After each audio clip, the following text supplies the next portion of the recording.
Good evening, everyone. Welcome to another episode of Dad's Turn to Talk. My name is Bob, and we have a fun one for you tonight. Before we get into that, just remind everybody to go ahead and hit that like button, share the video, subscribe to the channel. And as always, we do timestamp our topics, so if there's something specific that interests you, you can go ahead and jump straight to that. But hopefully you'll stick around for the whole show because we do like to have a little bit of fun. Tonight, we have some special guests with us. I'm not even going to bother introducing those two fool co-hosts of mine. You know who they are, Josh and Derek. They're fine. So we want to introduce our guests, and we're going to go ahead and start off with Lily. She brought some of the crew from Dames and Dorks tonight. So, Lily, how are you doing this evening? I am doing great. It's finally getting a little bit chilly outside, so it's been all cozy for coffee and everything. So I'm having a really great day, and I'm really excited to be here with you guys again. And of course, now we have Nomi and Sevi here too. So I'm so happy to be here with the girls. Well, we are glad to have the three of you, and want to go ahead and introduce the two other guests, Nomi and Sevi. They are both part of Dames and Dorks. I'll let them introduce themselves. We'll start with you, Nomi. Go ahead and introduce yourself. Tell us a little bit about yourself. Hi, guys. So I'm Nomi. I'm one of the other girls of Dames and Dorks here. We have a show every Thursday, but this Thursday we're gonna take a little skip. We're gonna pre-game for Thanksgiving because I know that's next week. We're just so excited for Turkey Day to happen. So you can come catch us again after Thanksgiving. But I'm just kind of a lurker, kind of here and there. I've been having not the greatest service where I'm at recently, so I'm kind of out of the loop of entertainment news. So I'm excited to join with you guys and get the tea. We're gonna have some fun here tonight. Sevi, why don't you introduce yourself? Yeah, well, hello. I am Sevi from Geeks and Gamers. Usually, most of the time, I'm either streaming at Geeks and Gamers Tabletop or over at Moonskull, and I hang out with Nomi and Lily on Thursdays right before another stream that happens. But I'm excited to be here. Well, we are glad to have the three of you ladies. Like I said, they're from Dames and Dorks. We were on their show a few weeks ago, or a couple months now, isn't it?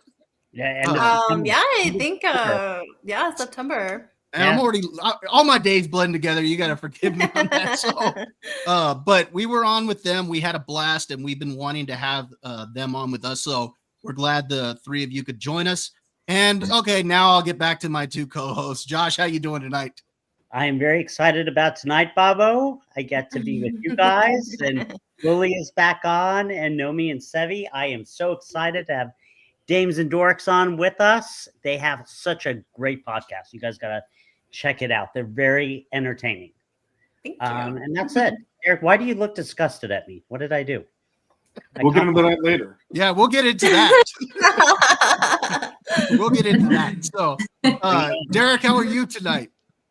I'm just pleased as punch to have the guests, and then Josh will receive his torture later. So other than that, all good. But guests first, of course. Thank you for coming. We could move it to next week.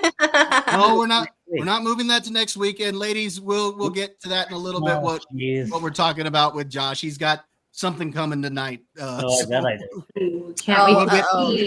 We'll get to that a little bit later. But now we want to go ahead and get into our topics. This past Friday, in fact, they had the fight on Netflix between Jake Paul and Mike Tyson. And we want to look at whether this fight was a success or a failure for Netflix. Money makes the world go round. I'm the talk around town. Remy gave me the sound. I need that Skrilla on the Rilla. Yeah, I even tried to include the little buffering. I like that. That was good. That's basically what I saw for like half of the game.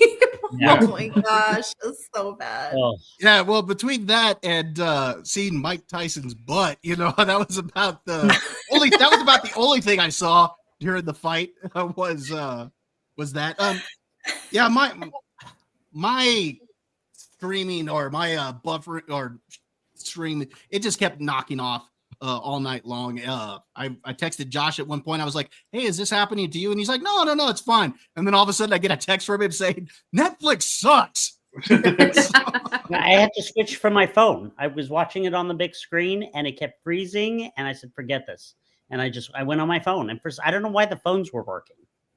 Like it worked on my phone. I don't get it. So just real quick, so Netflix is saying that this was viewed by an estimated 60 million households, peaking at 65 million concurrent streams. Now, they've actually even come out with some numbers since then that say up to 108 million people saw this fight. I don't know if that's afterwards, because of course they posted the stream to where you can go back and watch it now. Plus there's third party that are tapped into it, but I already spoke with Nomi and Sevi, and they said they didn't get to see the fight, but y'all heard a little bit about some of the problems that Netflix were having. Lily, did you get to see the fight? I did, yeah. So we made kind of like a family thing out of it. So I did have my family over, and it was a freaking nightmare because I think the first two fights were fine, I guess, because nobody was like tuned in to really watch those fights. Everybody was waiting for like the main event. But once we got into the fight with the ladies, it started to just completely fail. Like every couple of, what I want to say, like 15 minutes, it would just start buffering and just stay there forever. We would have to exit out, load it back in, and then we were even lucky for it to even load. It would get stuck at like 25% forever. It was a nightmare. I think there was one point where we even gave up and we were like, you know what? Let's not even turn it on for a little bit. We were trying to figure it out. I had no clue that it was actually a lot of people that were having the same issue. I thought that it was our Wi-Fi, because you know that when you connect like way too many things at once, like your Wi-Fi. So my little nephew was actually on the Xbox, and we were like, that's probably it. We need to go kick the kid off the Xbox. Oh my God, the poor kid. Yeah. So we were like, no, get off the Xbox. Everybody log off your phones, get off of the Wi-Fi on the phones. And it still kept doing it until finally I logged onto Twitter and I saw that everyone was complaining about it. And I was like, oh my God, this isn't like a like just one household type of issue. This is a Netflix issue. That was bad. You know, I thought the same thing, that it was a problem with my Wi-Fi. I went and unplugged my Wi-Fi. I plugged it back in, tried to see if I could get a better, a better signal. And sure enough, I get on and it's not working. So I get on my phone. It was working fine. So I'm like, okay, well, it's not a problem with Netflix. But then, like you, I got on Twitter and saw that a lot of people were having problems. Josh, what was I know you said that that experience sucked. What was it like for you? So we had started out because my nephew wanted to see the bout, and we were having family dinner at my in-laws. So we got over there and we start watching it. And I just noticed, it started buffering even during the undercard. And then I want to say the women's bout started, and then we took off and we got home, and I was watching in the car on my phone, and then we got home and I turned it on my big screen. And I start watching it, and it starts freezing. And I'm like, you got to be kidding me. So then I exit, and I put it back on, and exit, and put it back on. And then right when Logan Paul starts, coming out in that car, it does again. I said, forget it. I'm putting my phone on. And I watched the rest of it on my phone and never had trouble with my phone. Don't know why. Didn't bother to go, on Netflix. And it's funny, at one point, though, when I try to go on, it said, you have too many Netflix things running, which I'm like, no, I don't. I just turned that one off. So it was a mess. And then, of course, Derek, Bob, and I were texting, and Bob was sending me about 50 million memes. I think the best one is because the NFL is going to be on Netflix on Christmas Day, and they kept showing a final play of the game, throwing a Hail Mary, and then boom, it freezes. Oh my God. So we'll see. I don't know. It was not I just don't get it, because there's so many other streaming services that have been able to run that. It doesn't make sense. And even Netflix, well, I guess the only thing they've ran is the Tom Brady roast, right? They haven't done it. There's been a few other things. Derek, what were you saying?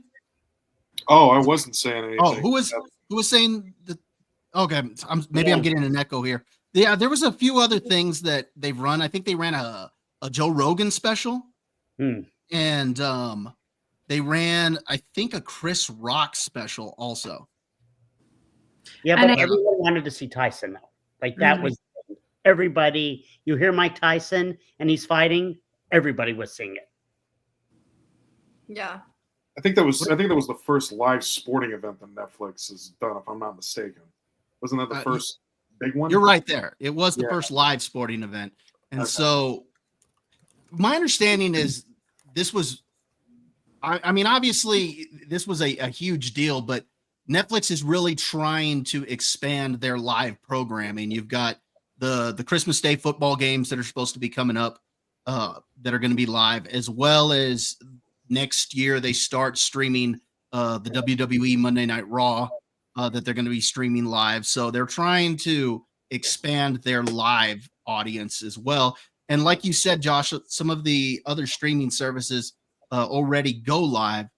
So the fact that there were a lot of problems here says a lot, especially when Netflix aren't they still considered the largest streamer in the world? They gotta be. Yeah. Right now, yeah. So what was your experience like with the fight, Derek? Well, okay, so I knew that there were some undercards, before the main event. So I'm just like, all right, well, we'll give it like, I don't know, this amount of time. I said, all right, I'll check in about an hour and a half, and we'll see if it's on then. And so by the time that was around, that's when I started getting Netflix sucks on my phone, and I'm like, what's going on here? And so then I turn it on, and I'm seeing all the buffering issues, and I'm like, all right, let's just make sure it's not me. So then I get onto my laptop, my wireless is working fine. It's working fine on my phone. I check other streaming platforms on my TV. It's none of those things. So I'm like, oh, yeah, this is 65 million people, whatever it is, trying to probably get on at the same time. And they didn't have enough bandwidth for it. How do you not prepare for that, though? You've had all this time to prepare for this. From an IT point of view, how do you not prepare for this? I would, if I were the CIO, I would think the same thing, but apparently that wasn't in the cards. So I don't know if they should have easily done some threshold testing with that. I'm sorry, I'll shut up. We don't need it. It does make sense. I don't think they've ever tested that type of, so you can call it software or programming or any way to have a live stream on a sporting event, knowing that it was going to be the most viewed sporting event on that platform, and they didn't do any trial or error just to make sure like it doesn't have any issues for viewers like you guys. I guess the question is there even a way to do a trial and error for something like that?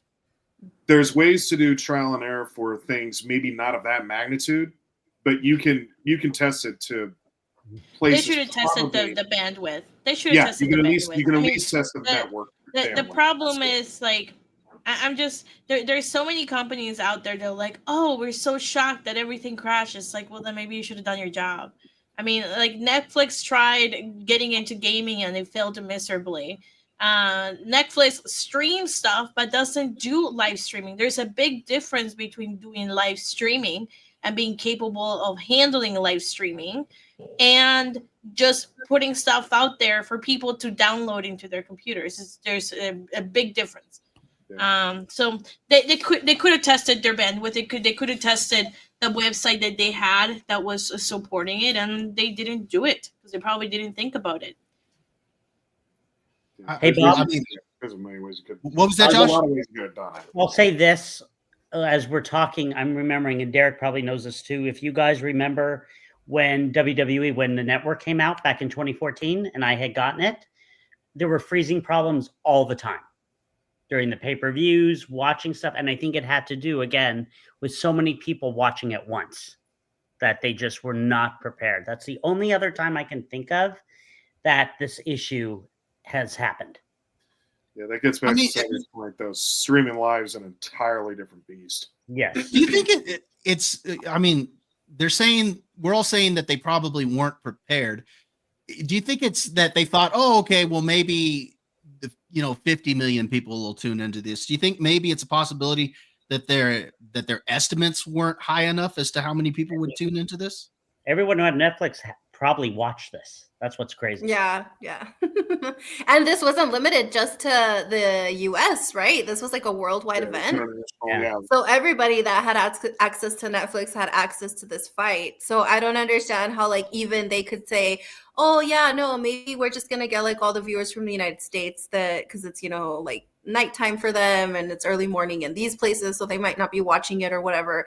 But I don't think they planned for all of that. I mean, it's basically if you have Netflix, it's a free event for you because you've already paid for Netflix. So why wouldn't people tune in? There were a lot of people that I saw even like on my timeline on Facebook that aren't even boxing fans, but because it's on Netflix and it was a Friday night, they were like, you know what? Let's just tune in. Let's just, you know, while we're all eating dinner, let's just watch this fight and see what it's all about. It's basically a free boxing match if you're already paying for it, so why not? So I don't think they estimated all of that into it either. They were like, no, it's probably just the boxing fans, just the people that want to see like what's going on with this fight or with Mike Tyson. And then no, like everybody tuned in and crashed the entire server like bad. See, and that's kind of how I am. I'm not a huge boxing fan, but just the fact that Mike Tyson was going to be fighting again. I mean, this was his first fight since The Hangover. So I was actually looking forward to seeing this. Actually, I think his fight in The Hangover was probably better than this one. But Still think he could have thrown a punch in that first round. I don't know. Are we gonna get into like if it was a real fight or if it was? Go ahead. Go, tell me your thoughts on that. I know. I have heard that it was fake. I heard that it like. That's what I heard from so many people. I didn't watch it. Yeah. I don't have any plans of watching it. It's not my thing. Boxing is not my thing. Wrestling is not my thing. If you like it, awesome for you. It's just not my thing. But everybody who has watched it has told me it was fake. I could see where people think that. What have you heard anything on your in your sphere, Nomi, of people saying about the fight, whether they think it's fake or that it was fake or not? Well, from little that I've seen, when I'm able to get access to good connection to the internet or good service, from just trying to catch up on the Twitter timeline, just doom scrolling a little bit, I saw some clips and you can see that Tyson withheld punches to Logan. And Thank you. I've been telling Bobby that for days. Yes, yeah, Thank he you, did. Thank you. He's 58 years Oh, old. come on. No, Did did you you see? One blow. Did you see his training videos before I did. this I fight? did. That is not the same person. That No. is not the same person. And don't tell me you saw it, I'm Bob. sorry. No, come on. Like No, he needed those 2 first rounds to just go like beast on him and he would have won. He was holding back the entire time and you could tell because there were some moments where like he actually connected and like punched him pretty hard. You could even see like Jake Paul's face staring at him like, dude, what are you doing? Yeah, like you're actually hitting me. Like this is not what we talked about. Thank you. Thank you. Told you, Bob. Here's my thoughts on it. Of course. I think Of course. I think Paul was carrying him. He's 58 No, years old. No, Now, that being said, no. okay, hold on. No. That being said, I think both of them were holding back a lot because they were trying to get paid. I think I heard Stephen A. Smith say that Paul got paid $40 million for the fight and Tyson got paid $20 million. So I think they wanted to just get in, make their money, make the show, make it a spectacle. And I think that's really what it was designed to be. And all of us tuned in hoping we'd see a real fight. The only real fight we saw was the fight with the ladies, Serrano and Taylor. I thought that was a good fight. Good. That was an awesome What fight. little I saw of it. But No, it was good. But yeah, the Tyson fight itself. I don't think so because even if like they had both actually been hitting each other the way that they should have, I think that Tyson's like punches are still way stronger. Like he just needed one to connect with Paul and that's it. And regardless if like Jake Paul was holding back or not, which I could see that maybe he was also because people were complaining that like, dude, you're fighting a 58-year-old man. Like, why are you abusing like older people? But I don't think so. I think if like Mike Tyson had started hitting him and going like ham on him, there's no way that Jake Paul would have been able to defend himself. Like No. there's no way. I saw his training videos, and when he was just like punching, like making all the like, there's no way. There's no way. And you could tell that when he was like hitting him, that he would just hit him like once or twice, and then he would stop.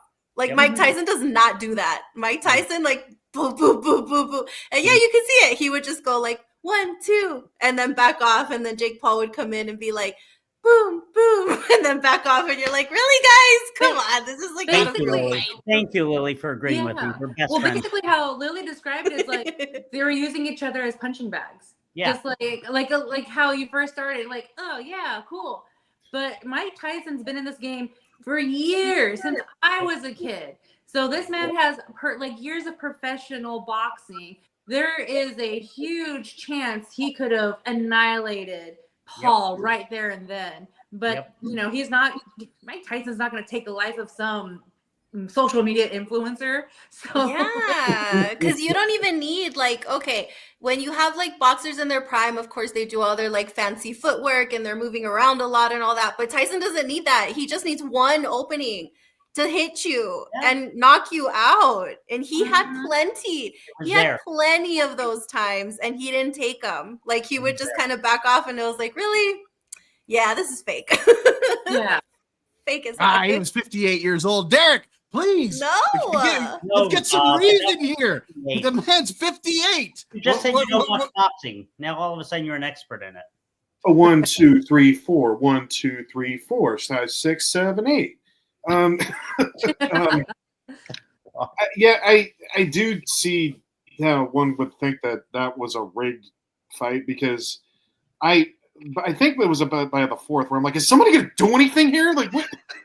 Why am I paying attention to this? Like, this is a waste of time. You know, it's like that meme where the guy's with the stick and he's poking it. It's like, do something. Do something. Come on. Yeah. Happen. Yeah. Yeah.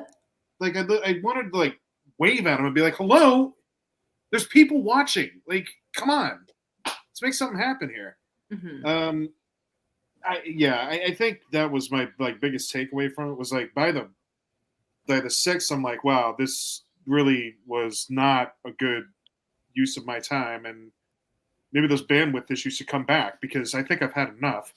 And then I remember, you know, because my wife, who doesn't like boxing at all, but she wanted to see Jake Paul get his keister whooped on, and I think a lot of people did. I think that's why a lot of people we all wanted to see. Yeah. You want to see that dude get punched in the face? Let's be honest. Well, I'm one of them. I want to see Jake Paul like Exactly. get his butt kicked and everything. And then the idea of like Mike Tyson being the guy to do it? Are you kidding me? Yeah. Old school. Come on, let's make it happen.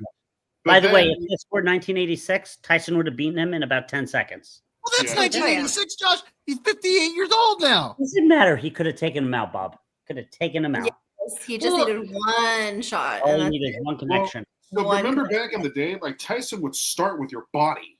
Yeah. Right? He'd pummel your ribs, and then you like would hurt so bad that you would drop your arms, and then that's when he gets you in the face. And so I was thinking to myself, well, is Jake Paul really good at blocking? Like, is he just running around him a lot? Because, you know, at some point, Tyson could have gone in and just been like, all right, enough. Like, but I don't know. I mean, 65 million views is 65 million views. So in terms of business, it's a success.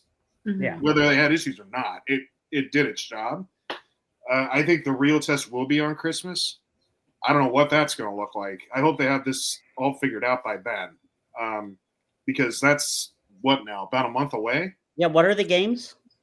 Shoot, I don't even know. No, like one of Baltimore and Pittsburgh's playing one of them. Yeah, I think that. It's the Harbaugh brothers, right? No, that's this week.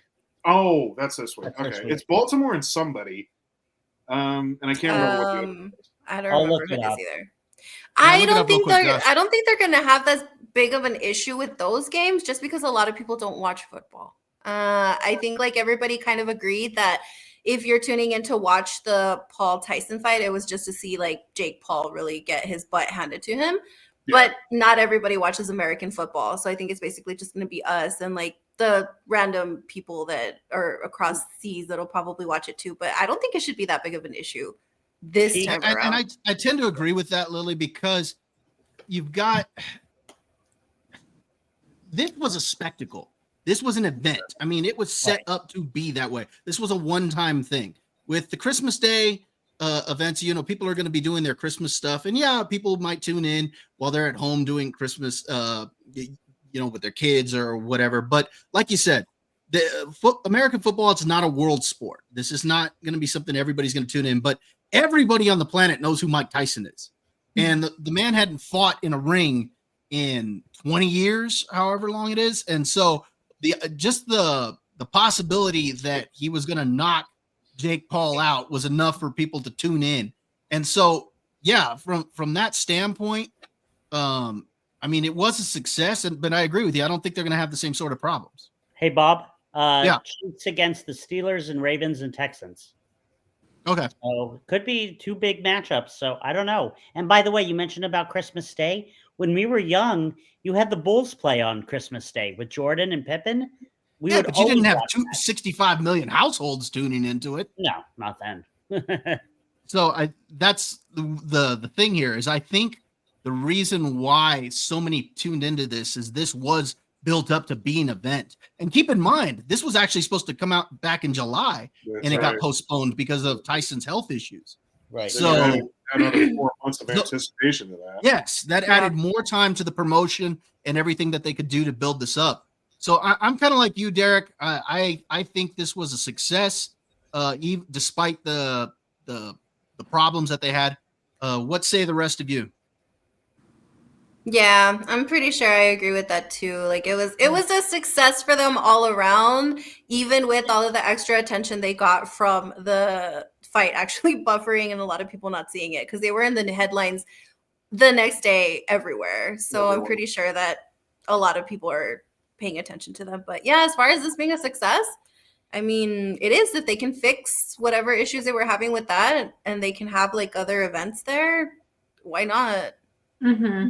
And then going back to what I said, it was like trial and error. Now they know, like, all right, we need a little bit more bandwidth to, in case if it's another worldwide event, they know what to do. I'm pretty sure they're not going to do another Amy Schumer special, and no one's going to break the internet on that one. But for the outcome on all this, like I said, I didn't watch it, but I was able to catch some clips here and there. But what I really liked were the memes that came out of it, knowing that it had to take a long time to rebuffer and get it loaded. I just saw one picture. It was the poster of the fight. It was all pixelated. I was like, oh, see, that's funny to me. So I'm glad that they got the humor. They saw the humor in the mistake that Netflix did. But as far as the fight, yeah, I'm still set that it's a rigged fight. Any final thoughts on your end, Sevi? Again, I know you didn't watch it, but any final thoughts of whether it was a success or not, or what Netflix can do in the future to make their live streams better? Yeah, I mean, it's kind of hard to say if it was a success or not, just because, like, I don't know, like 50 or 60 million views. It sounds like it's a lot, but how many of them actually stayed and watched the entire thing? How many of them, like, you know, left, and how did it affect their reputation? You know, because then, you know, if they did so poorly that it harmed their reputation, then that's not really winning.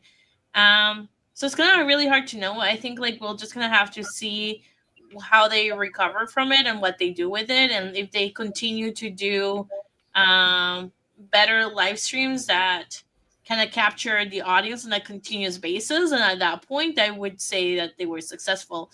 It's just gonna be really hard to know on a one-off that they screwed up so badly. What about you, Josh? Any final thoughts? No, I agree. I think it was a success based on, you know, money and viewership and, you know, the 65 million who, you know, watched all over the world. But I do think they, you know, they do have to do something about the bandwidth, like Nomi was saying. I think when you have that many people watching, you know, it's one of the things that you and I talk about, Bob. Bob and I always talk about, I say, isn't this great to have streaming? I don't have to buy Blu-rays anymore and it's so much easier. I don't have to take the Blu-ray out, put it in and wait for it to get going. And Bob always says, yeah, but you know what? What if the Wi-Fi doesn't work? And then you have no way of watching it. And I thought about that the other night, Bobo. I was like, oh my God, I hate him. He's right. I still buy I still buy hard copies of everything when I can. So yeah. When you can, you buy him all the time. You buy everything. Exactly, when I can. Like I just one time and he buys it. Yeah, just like a couple of weeks ago, I bought Twisters, Deadpool and Wolverine, and the last Planet of the Apes that just came out. I bought all 3 of those. So anytime I can still get the hard copy, I'm going to do that. Yeah. So, I think they have to work on that. And, the guys know, girls, that I'm not a big fan of football on the streaming services, just because I like to flip through the channels. If there's multiple games on, I want to go from like Fox to ESPN to Fox Sports 1. When like Peacock has a football game, I have to literally pick up my other remote, get it on Peacock, watch that, and then guess what? If I want to watch something else, got to exit that and then go back. It's just it's not my favorite when it comes to football, and I'm a diehard football fan. So hopefully they get better. We'll see. All right. Anybody else got anything else before we move on?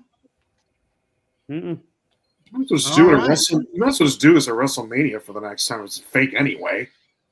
Like, at least make it entertaining, Yeah, that would be good. If it's all fake to begin with. All right. That's it. Never mind. Let's go ahead and let's move on to our next topic here.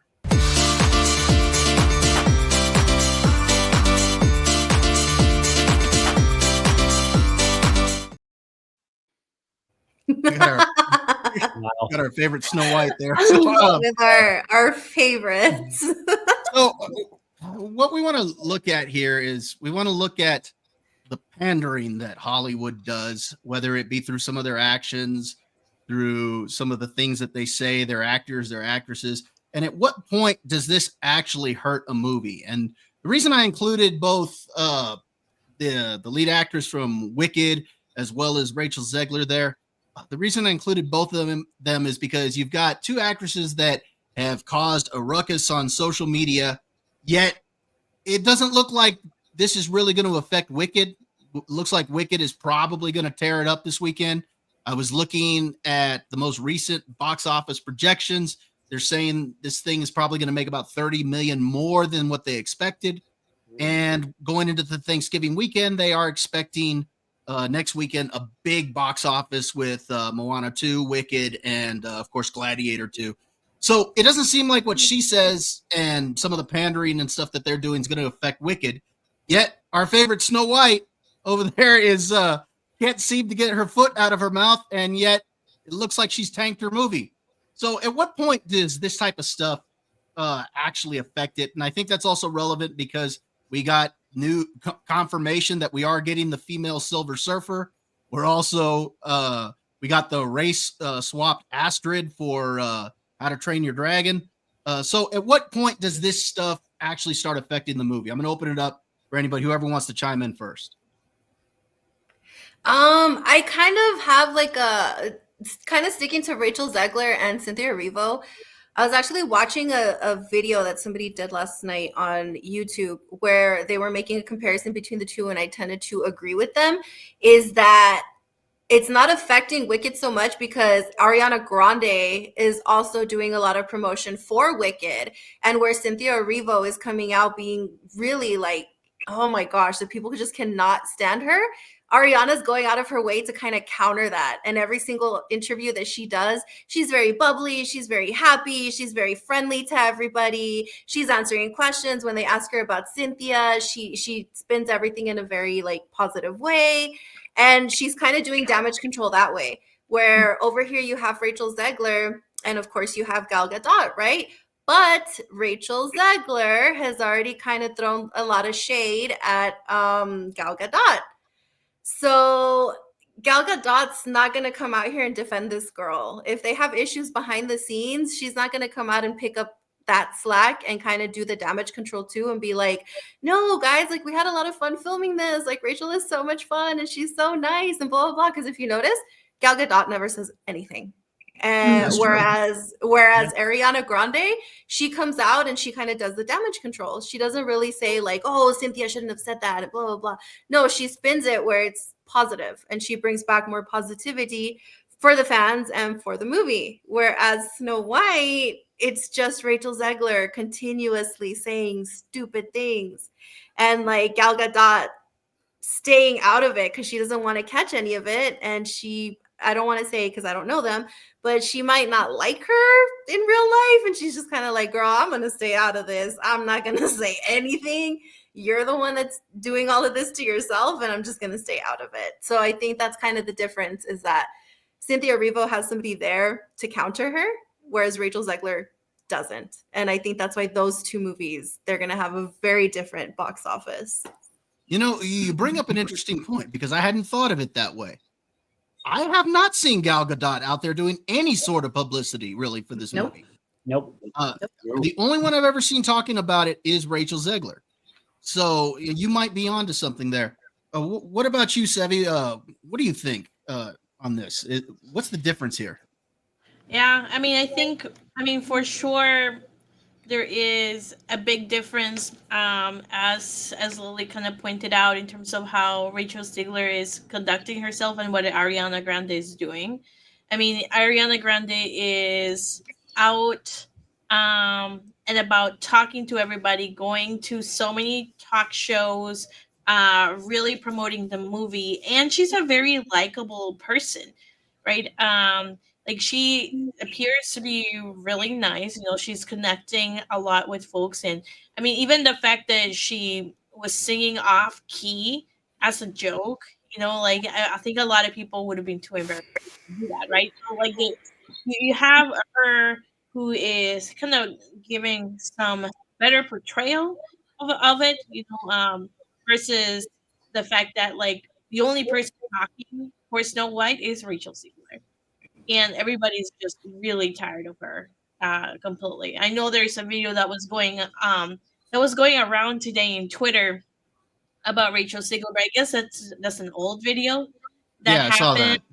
Yeah, like I guess it's an old video of like a year and a half ago or 2 years or something like that. That's just kind of going around, just kind of showing that she has always been a petty person. I guess that's what I took of it. It's like, I guess you've been this better for your entire life and this entitled.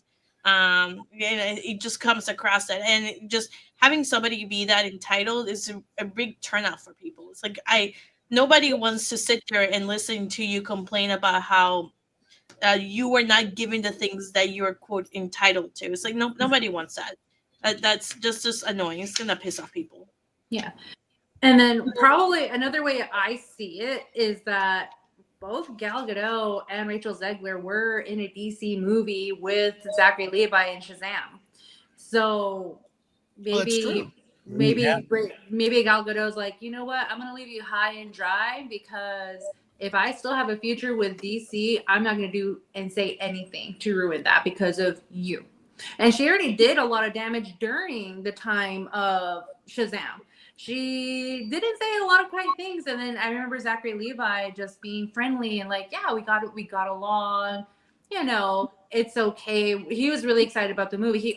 Same thing what Ariana Grande did, turned around and made it about the movie versus of like whatever drama happened. So it sounds like Rachel Zegler is just a problem girl, a problematic girl. Well, because she keeps speaking bad about every single movie she's in. When they asked her about Shazam 2, her answer was literally, well, I needed a paycheck, so that's why I signed up to do this movie. And a lot of people took that as like, are you serious? Like, so you just do movies just to make the money and you really don't care about any of these projects? Like, that's so stupid. And like Nomi just said, whereas when you would see Zachary Levi, he'd be like, no, I'm so glad that people like the first movie. We really wanted to make the second one just to, like, you know, put that out there for the fans. And then you have Rachel Zegler, who's like, I just needed a paycheck. Like, okay. Didn't she have some controversies surrounding her back when she did West Side Story too? I believe she did. I'm trying to remember what I don't remember what it was. Because people were saying that why did they pick her to play this character who's Puerto Rican and she's Colombian, like 1/4 Colombian or something. And when they were doing the interview and they brought that up to her, she was like, how does it matter? What does it matter? Like, I'm playing this character. Like, what does it matter if I'm Puerto Rican too? And it's like, okay. Like, she just makes everybody angry. Like, every single interview she does, she just has to say like the worst thing. She doesn't know how to edit herself or like filter herself. She just blah, and just pisses everybody off. Mm-hmm. What about you two gentlemen? You guys see any differences here, or as to what's causing it to affect the movie, or is it like the ladies are saying here that it's just Rachel Zegler's that unlikable? You want to go, Derek?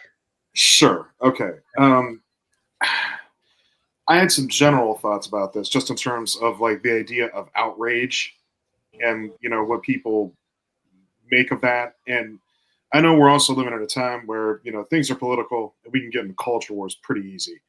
And both sides do this, where one, may say something that the other claims to be outraged for, but really they're just excited that they get to use it against them, and then they get to go bonkers with it. And both sides are guilty of that. And so when I think about that, it's like, well, how outraged are you really? Like, calm down. Like, and I've got examples of that, which I'm happy to share. However, having said that, in this case, this is a different story, because now this is the actual actors and actresses, or people involved in a movie, talking about it and making it look bad. Now, the thing that I think differs between Wicked and Snow White is that timing is everything in a lot of ways.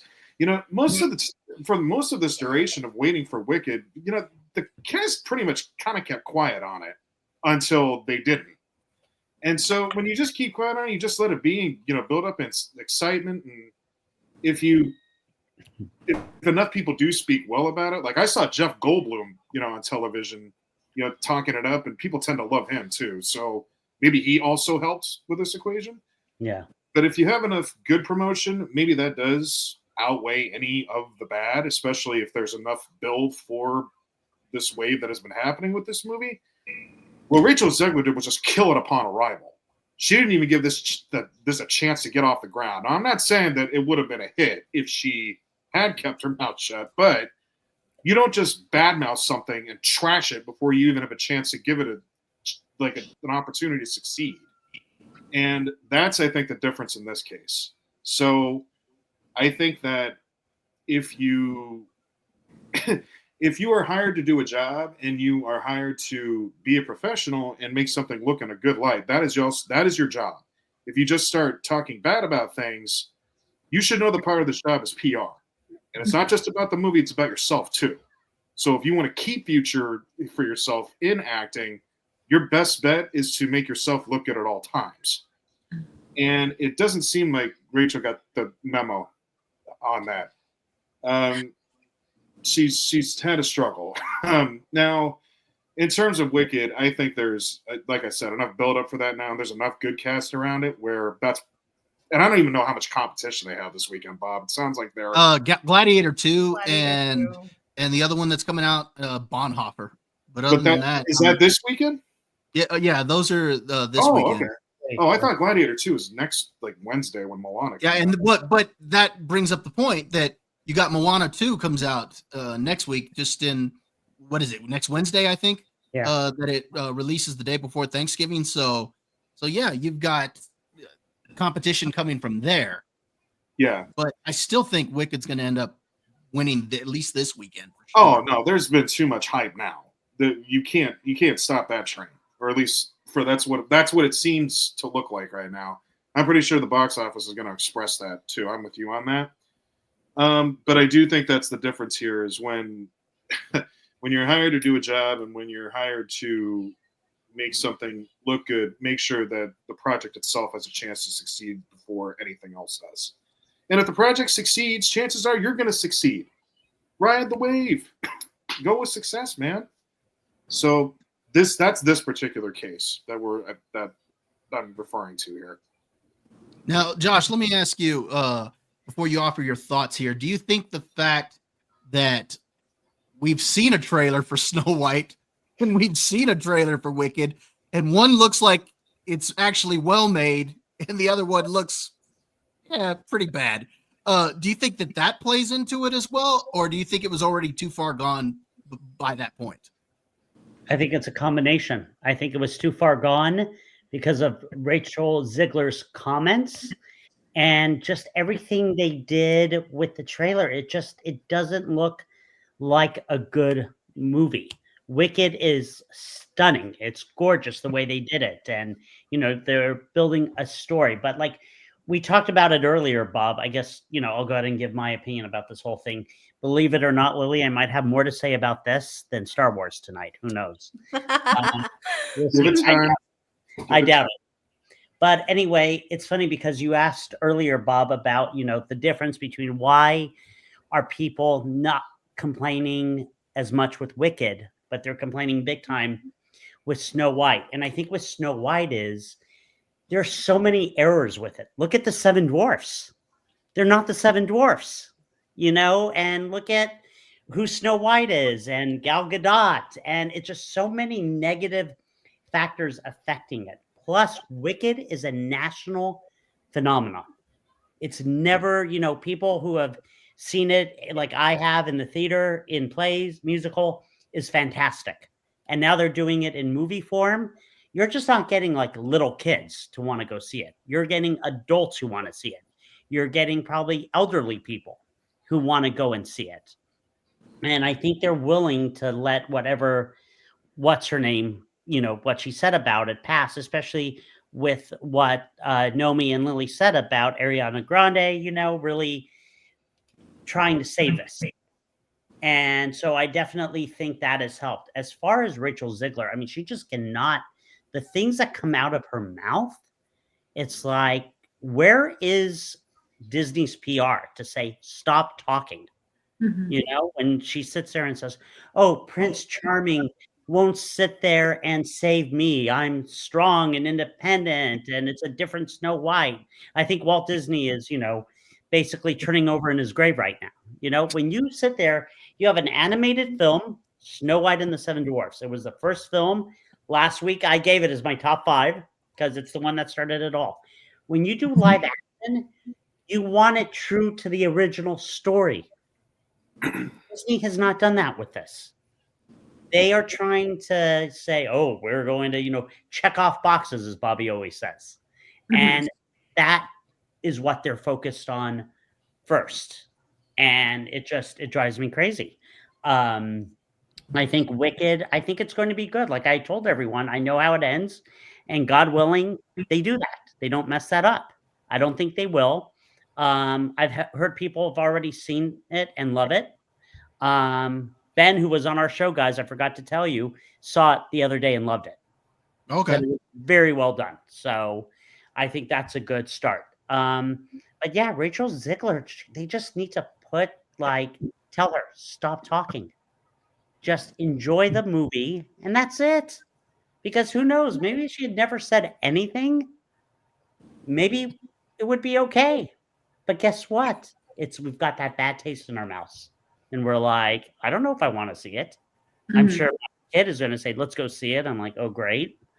But we'll see what happens. All right. I want to tie something into that. And this has to do, like I said, with Hollywood's pandering to specific audiences. And I mentioned you got the race swapped Astrid from How to Train Your Dragon, and you've got a lot of controversy going on social media right now about that. What is it specifically? Why do some people seem okay with certain race swaps, but they're not okay with others? I mean, just an example. Jeffrey Wright as James Gordon for the Batman. I don't remember there being a whole lot of controversy. There was some, but I don't remember there being a ton of controversy. But I can't remember the actress's name who was casted to play the Little Mermaid. There was a lot more pushback. Halle Bailey. Yes, Halle Bailey. Yes. There was a lot more pushback, say, for something like that. So what is the difference? Because to me, I think it has to do with the intent behind the swap to begin with. And what I mean by that is when they did the Little Mermaid swap, they flat out said from the get-go, we are going to cast a person of color. They made it clear this is the direction we're going to go. Where with the Batman, when they casted Jeffrey Wright to play James Gordon, I don't recall them really talking about it after the fact. They were just like, he's going to play James Gordon. He's a great actor. He's going to do a great job in the role. And they didn't say anything else about it after that. They just kind of let it go and let the performance speak. So I think the intent plays into it. But what say y'all? Well, I can say that I'm happy they didn't. Well, if we're talking about How to Train Your Dragons, I'm happy that they actually did a good job on Toothless.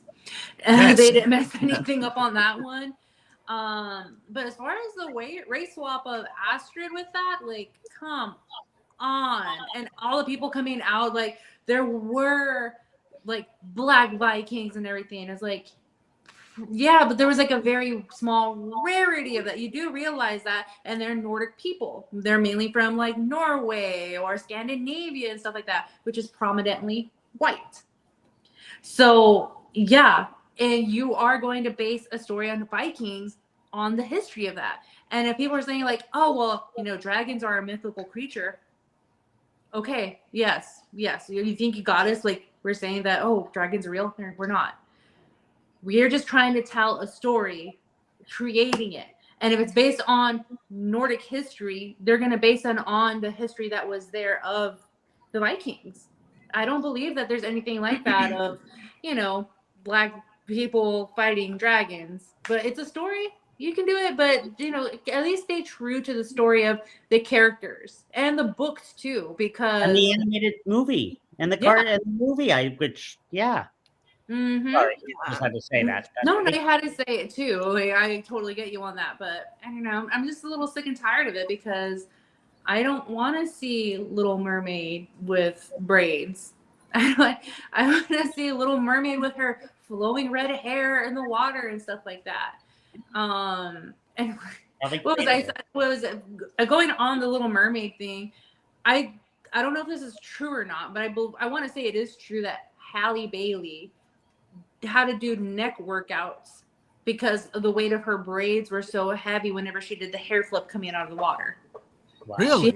She had to do strength in her neck. She had to build muscles, like, because they didn't count on that. They are braids, so they're gonna get even more saturated with water. So I don't think they like the weight of the on water that. Yeah. with the weight of the braids. Yes. So Yeah. you know, they don't. Derek's they don't got think that problem. through, is the thing. Eric and Bob have that problem. Yeah. Yeah. It's just kind of going off of what Nomi said too. You kind of have to take into account the culture of all of these things that they're changing. Like, for example, like we just brought up How to Train Your Dragon, right? This is Scandinavia. So, you know, Vikings were white. That's what you see throughout all of history. We also have that movie, Coco. I love Coco. That's about Mexican culture. Do you think it would have been the same if somebody was Chinese in that movie? No, that would have been weird. And Encanto is based off of Colombian people. Do you think it would have been really weird if you had like some random person from Hawaii in there?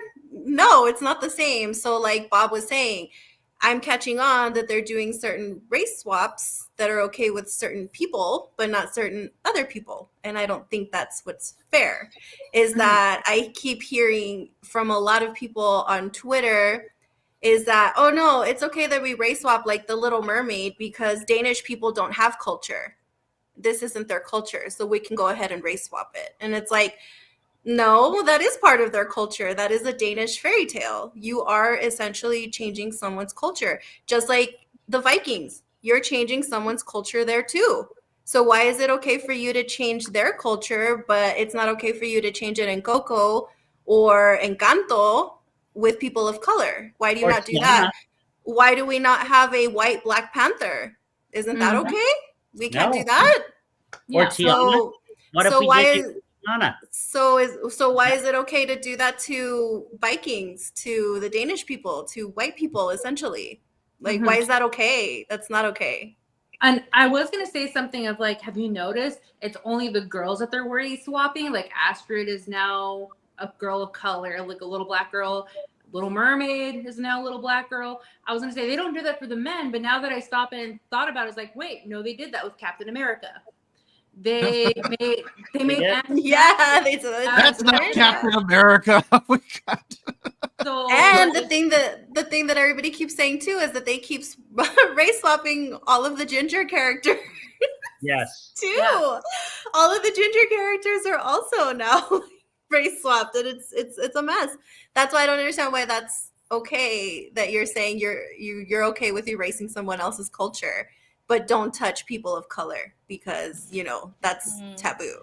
Well, That's I think not. like for me, it's because I mean, like, I understand taking personal liberties with a movie, right? When you buy the rights, of course, you can take personal liberties with the story, with the characters, with the arc, right? That you're doing. Um, but what I think makes it a big difference is how it is being portrayed and how it is being sold to folks, right? Because the fact is like, um particularly what we're seeing, like what we saw with Rings of Power, for example, right? I mean, that was not race swapping, but that was a different type of swapping, right? It's just that they're pushing an agenda on folks, and pushing it and saying, like, if you, and this is part of why I think, I think, like, going back to the Rachel Ziegler, is like what she said was just so wrong in so many different levels, right? Versus the whole, like, you're erasing my identity if you take my eyes, like, if you like don't show my eyes, right? That's a different level of calling an entire community out because you think that they're toxic because they don't agree with your political, well, not political agenda, or the agenda that they're trying to push, right?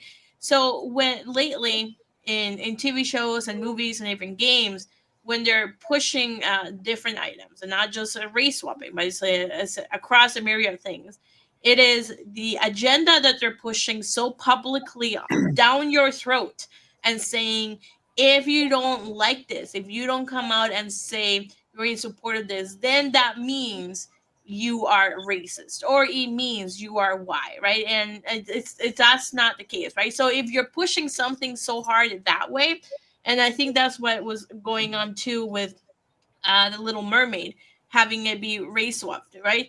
It was the fact that they were pushing it down your throat, and then they said, if you don't like this, then you're racist. It's like, that will piss off a lot of people.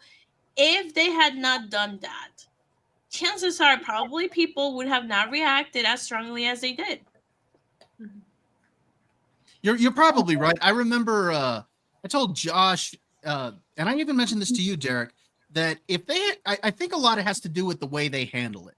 And I mentioned to them, if they had come out from the get-go and said, you know what, she had the best audition, she had the best voice for the songs, she had the best chemistry with the other cast members, yeah, there would have been some pushback because, again, it's still a race swap, but I don't think there would have been as much pushback if they had done that from the get-go.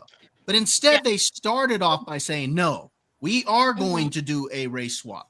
We want to I mean, push diversity and inclusion.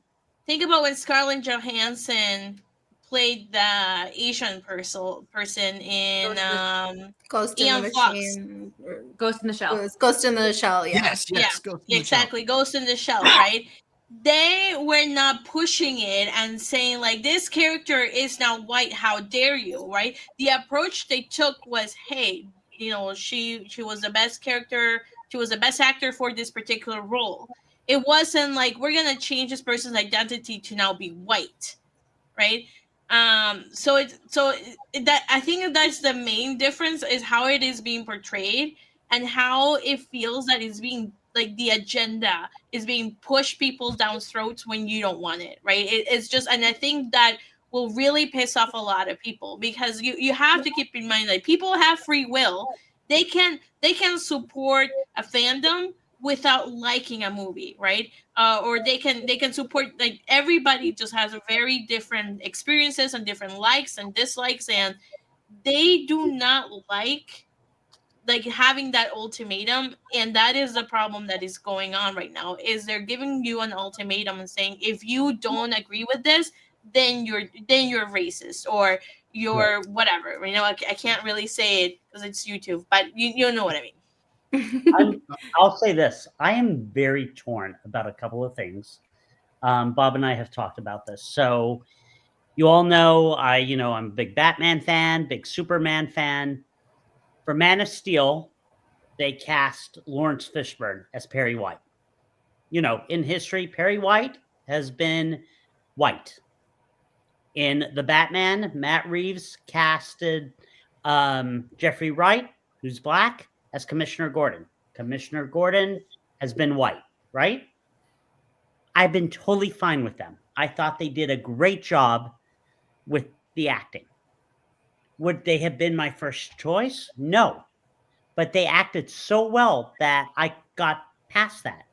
But yet something like The Little Mermaid or any of those where they race swap, or now, with Captain America, even though, we talked about it last week that, Sam is now the new Captain America instead of the Falcon, and we want Bucky to be the Captain America. Like, I'm just so torn. It's like, I didn't really complain with Lawrence Fishburne and Jeffrey Wright because when I saw them, I was like, oh, okay, I think it will work.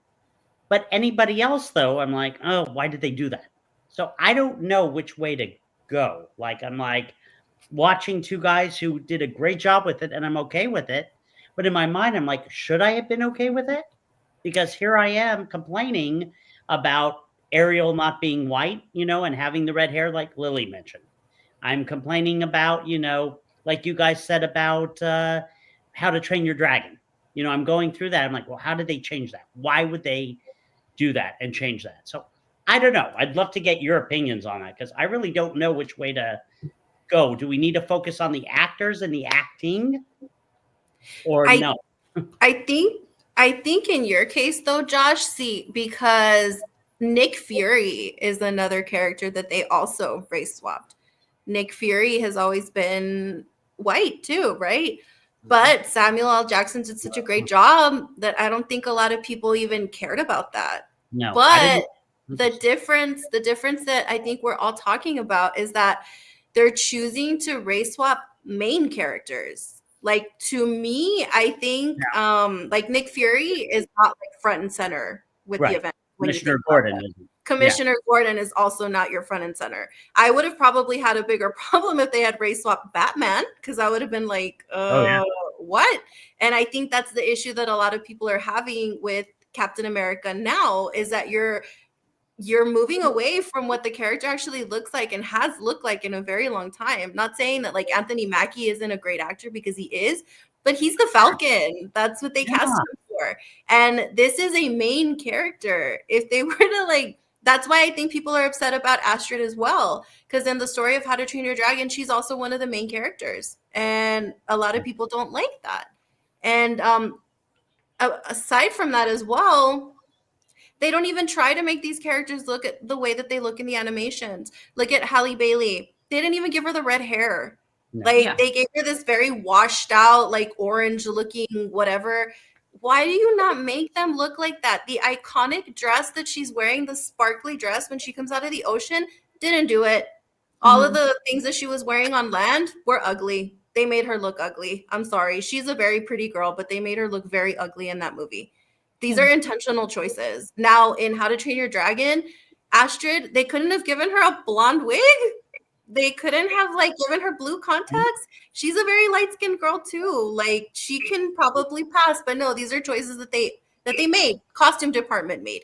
And it's not only her. They have more pictures of the characters today. They look terrible. Nobody looks like what they're supposed to look like in the animation. So then what's the point of all of this? And then like how Nomi said before, like she's happy that Toothless looks the same. Well, yeah, because they basically just took the animation and animated him again, because this is still CGI. So they couldn't screw that up. That's probably the easiest job they had.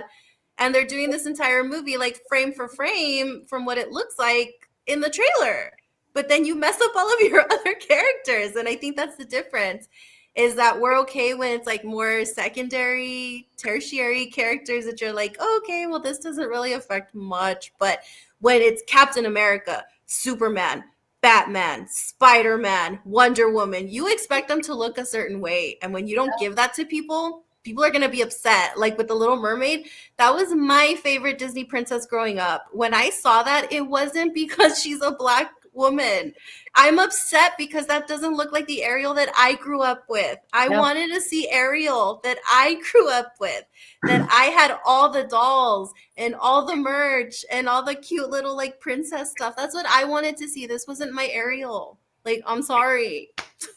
Yeah, and I think kind of going on what like Lily is saying, I'm gonna say a lot here, but how Lily said is like My Little Mermaid. I had the pretty dresses, she had the long hair and everything. Like that is My Little Mermaid that I wanted. And of course, the people are gonna be like, "Well, this is a different generation, so we're trying to raise a different generation of women." Like, no, New princess. You don't get to make that decision. I do. My child does. You don't get to put and make that choice for my child. If my little girl wants to like the white Little Mermaid that has the red hair, by all means, yes, I will support that. But if you're just trying to change, it's like, well, you need to like the little one, the one with the locks. Okay, but you're forcing that on me. Make a new character, how Lily said. They did Princess and the Frog. That was a great they have story. Tiana. That was a good movie. But my only That's a great issue movie. I love that movie. I love that movie too. But my only issue that I had with Princess and the Frog is that Tiana was the frog for majority of the movie. And she was only like a princess for like the last, 10, 15 minutes of it when she finally married Prince Naveen and she has the restaurant. And I'm happy. That's a good fairy tale. But like I wanted to see her not the frog most of the time. Yeah. But I think give her a more bigger picture of her being a Black princess. It was a good story. And then but kind of see, that's where everybody starts to get upset though, because they say that, oh, you can race swap the Little Mermaid because Danish people don't have a culture. But if you tell somebody, oh, what if you make Princess Tiana white? Then everybody's like, oh, no. The fact that, she lives in New Orleans and she's Creole or whatever, that's her culture. We can't erase her culture. And it's like, really? The movie Princess and the Frog, the princess was white. Like before Tiana came out. You guys never saw that movie? Yeah. Before Tiana came out, that was based on what basically created Tiana. Her name was not Tiana. I can't remember what she was, but it was this little girl, and she was white, and she had blonde hair, and she had big blue eyes, if I remember correctly. But that movie was way there, and they race swapped her to be Black. Nobody complained. Mm-hmm. Yeah, no, The Princess and the Frog was a great movie, and like y'all said, that at this point, Tiana is a character who stands on her own. But if you race swapped her, people would be upset. Yep. Mm-hmm. And then going back, why is it okay to do that to Ariel, but it's not okay to do that to Tiana? That's what I don't see it as fair. Yeah, it's not. And then going back on like the superhero things, I'm going to use Teen Titans. The Teen Titans, they had an animation. It was a good animation, and they race swapped Starfire. Yeah. And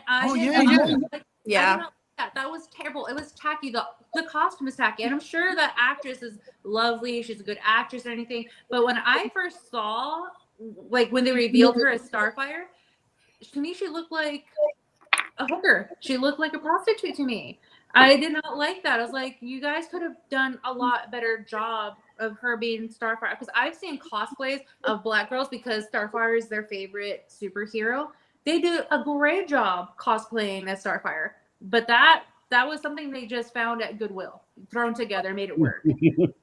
Like it's just these Hollywood people thinking like we know what's best for women and what's best for the characters that you are going to like because we said so. No, I don't like that. So that's all just right. like my take on that. You got any thoughts up there, Derek? So, all right, this does get me back to the outrage point. Let me take what Sevi said, because I think that's a very big testament when it comes to all this. I see both sides of it, but the first being the fact that if your intention is to deliberately come out and say, we're doing this because we can, right? If we're pushing identity, if we're pushing that, and we're not giving you a choice to accept that or not, this is what's going to happen. That's not going to get a good look. It just won't from an audience. And back to the whole outrage point, if you're going to automatically start off with outrage, then that's not, it's only going to go down a bad path.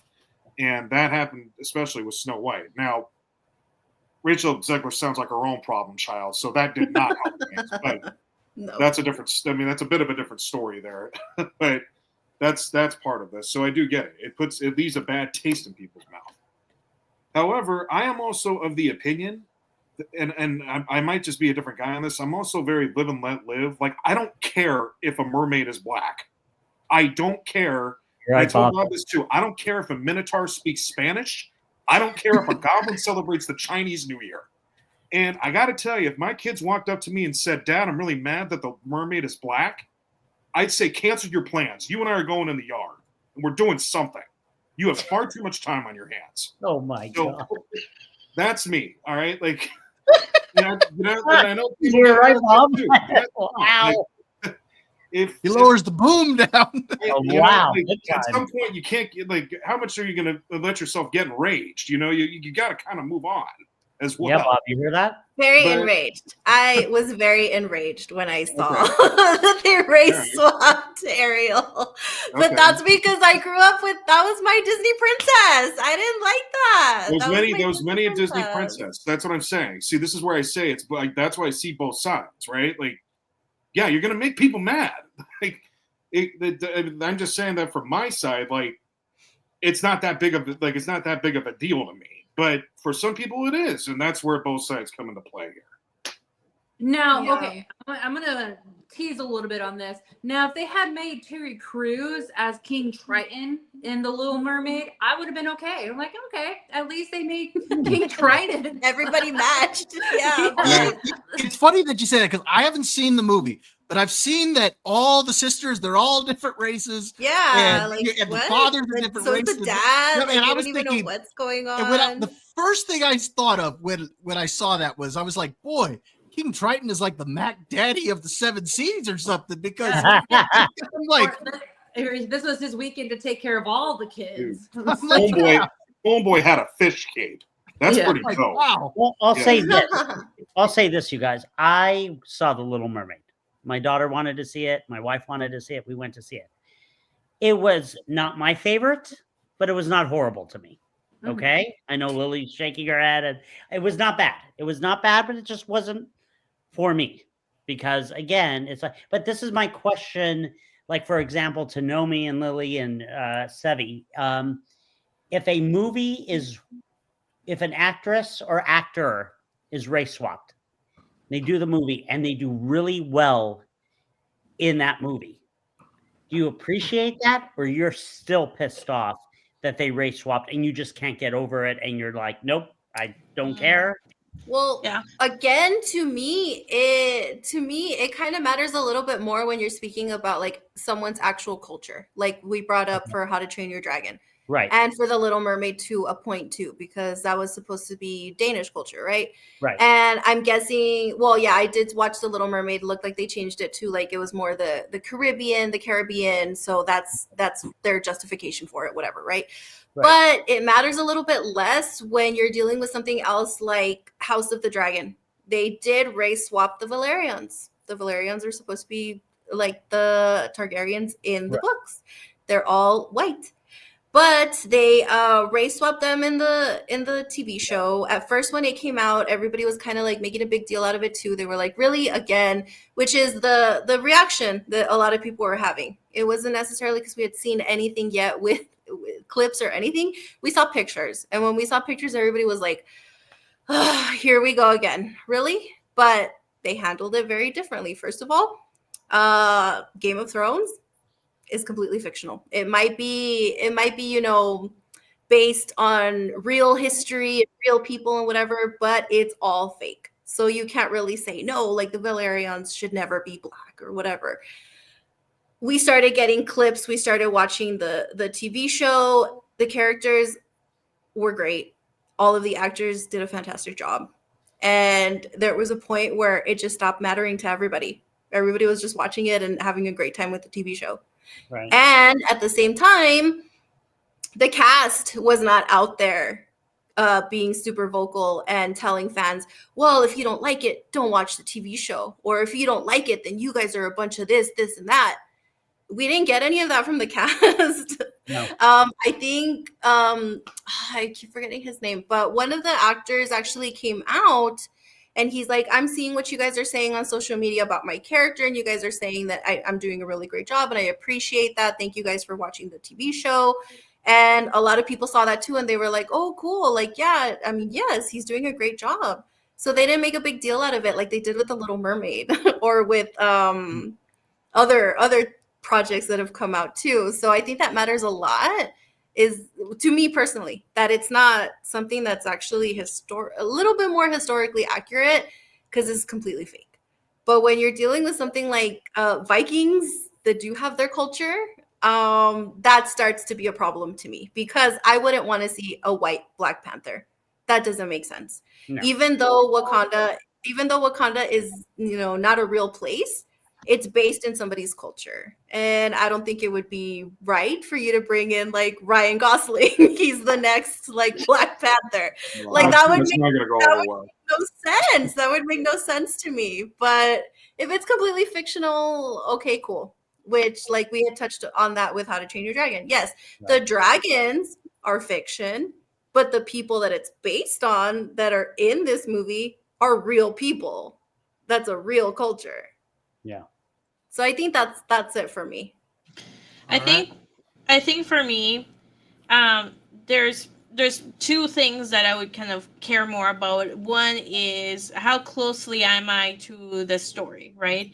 So, for example, if it is like a book that I'm really invested in, like say Dune, for example, right, or the Eye of the World series, right, then I would care more about how they stay true to the story and how they portray it. Um, Race swapping for me doesn't really matter. It's more of the story for me. Like, how are they portraying the story? Are they portraying the story the correct way? Like, how are they staying true to it? I understand that in a movie you can't 100% get everything right, and you need to have some creative liberties. I totally get it, because otherwise the movie will take forever, right? And you can't portray all the intricacies that you can get from a book in a movie anyway.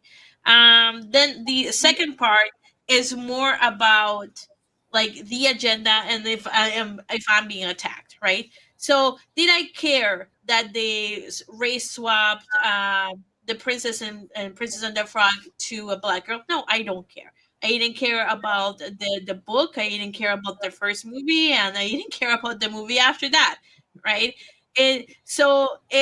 What I do care about is if people making an assumption and then calling me names or calling me toxic because I don't agree with something that they're saying.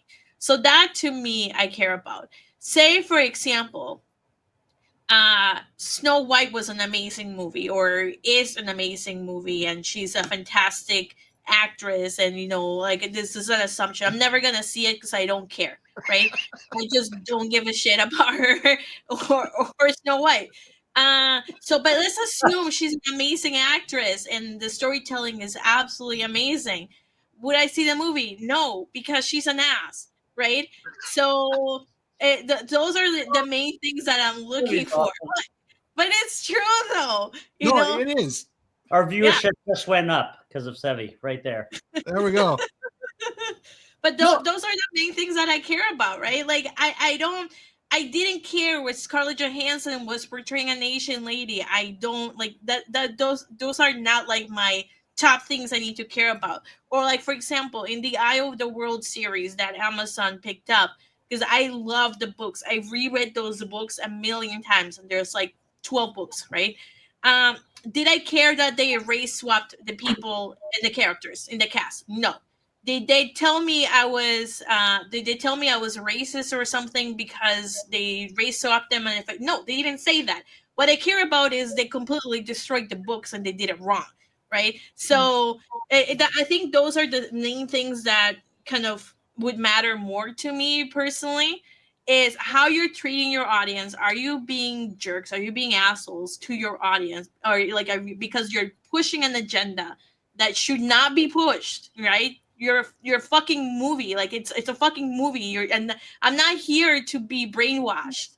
If I wanted to be brainwashed, I would go to, I don't know, a seminar on whatever it is you have to say about life, right? And I'm not doing that. I don't like. I don't want to be exposed to that. So hopefully that answers your question. I think it's a really good question.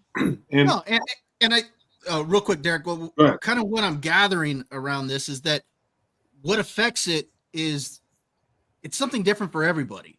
Because like you just said, you brought up a point. It's how invested you are into it. That's where that's already going to influence you one way or another. If you're not invested in it, whatever, no big deal. And then at that point, it's just like, okay, well, is it a good story? Is the actress, being a butt here, or the actor saying something stupid? There's other things then that come into it at that point. So it seems like it's a combination of things. Derek, what were you going to say? Well, to that point, it gets, Bob, we were trying to use the word here, and I think this does hit it on the head, where we talk about the word threshold. Everybody's going to have different thresholds when it comes to this kind of stuff as well. I may have a little bit of a longer leash when it comes to that, but some people don't. And that's also their right as a viewer as well. Right. So, however you depend on, all the factors that Savvy was mentioning, maybe there's culture to be considered, like Lily was talking about. People are going to have probably a different perspective on all those points.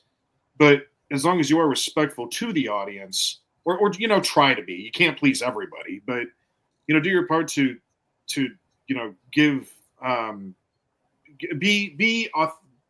be authentic and be respectful to the audience as best you can. And I think thresholds could have longer leashes depending on how true you're trying to state of things. But people have a right to view this however they want to. And if it does offend people that Disney is doing that, they have a right. That's absolutely fair for people to be offended like that. And that's their threshold. I think you need to follow the source material. Yes, Sevi said you can be creative, and you can be creative. But I think it's important to follow that source material, because who is your audience? It's us, right? Sure. It's people who have read the comics, who have watched the animated series, who have grown up with this, who bought the toys and everything. So I think that's important, is to follow the source material and to respect the audience. And I think when you have Marvel and DC has lately done a very good job at really, trying to respect the audience, versus Marvel, it's like, oh, you don't like that? It's toxic. You're a toxic viewer. That may be more of a Disney problem overall than just Marvel. I mean, it could be. You might be right there, Derek. It could be a Disney problem, that no matter what they do, with everything that they're doing, because for so long they did a great job, Marvel. We talk about Endgame. We talk about Infinity War. We talk about, Ant-Man and Iron Man and all of that stuff. The one that drove me absolutely berserk is, everyone knows I'm a diehard, not only diehard Batman fan, but my number one guy is Incredible Hulk. And they came up, Bob knows where I'm going with this. They did She-Hulk. And I was like, oh my God, they did a She-Hulk. She-Hulk, got injured. Bruce Banner came in and had to give her his gamma-induced blood. That's how she became the She-Hulk, and they made her different than him, where he was very worried. She, embraced it and was very confident and loved it. Well, in the show, besides everything else they did that was poorly, they had her save him in an accident. And I'm like, what? And it just got worse and worse. And then you had Hulk saying he's friends with the Abomination, and I wanted to slam my head through a wall. And my dogs are even going. Somebody is friends with Abomination? I thought that guy had no friends. What is going on? He's not supposed to. Yeah, they did it. So Well, that gets back to the source material problem. exactly. As well. Yep. Yeah, so Source material and checking off stuff. Oh, we got it different. We have to have She-Hulk rescue Hulk, Bruce Banner. We can't do it the other way around. see, that's why we told you to watch that Daredevil, huh? I Yeah. started. It's Yeah. tough Yeah, right you gotta there. watch Daredevil. Yeah. I already have. But Mhm. all right, just to kind of wrap it up here for this topic. Again, it seems like we all, I think you hit it right on the head there, Derek.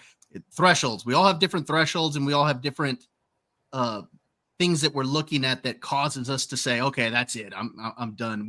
I think it's safe to say that it's kind of different for all of us here. Yep. Yeah. Which Anybody else wanna add? is the right of the audience. The audience Don't has mess every with right my to- Disney princesses. Yes.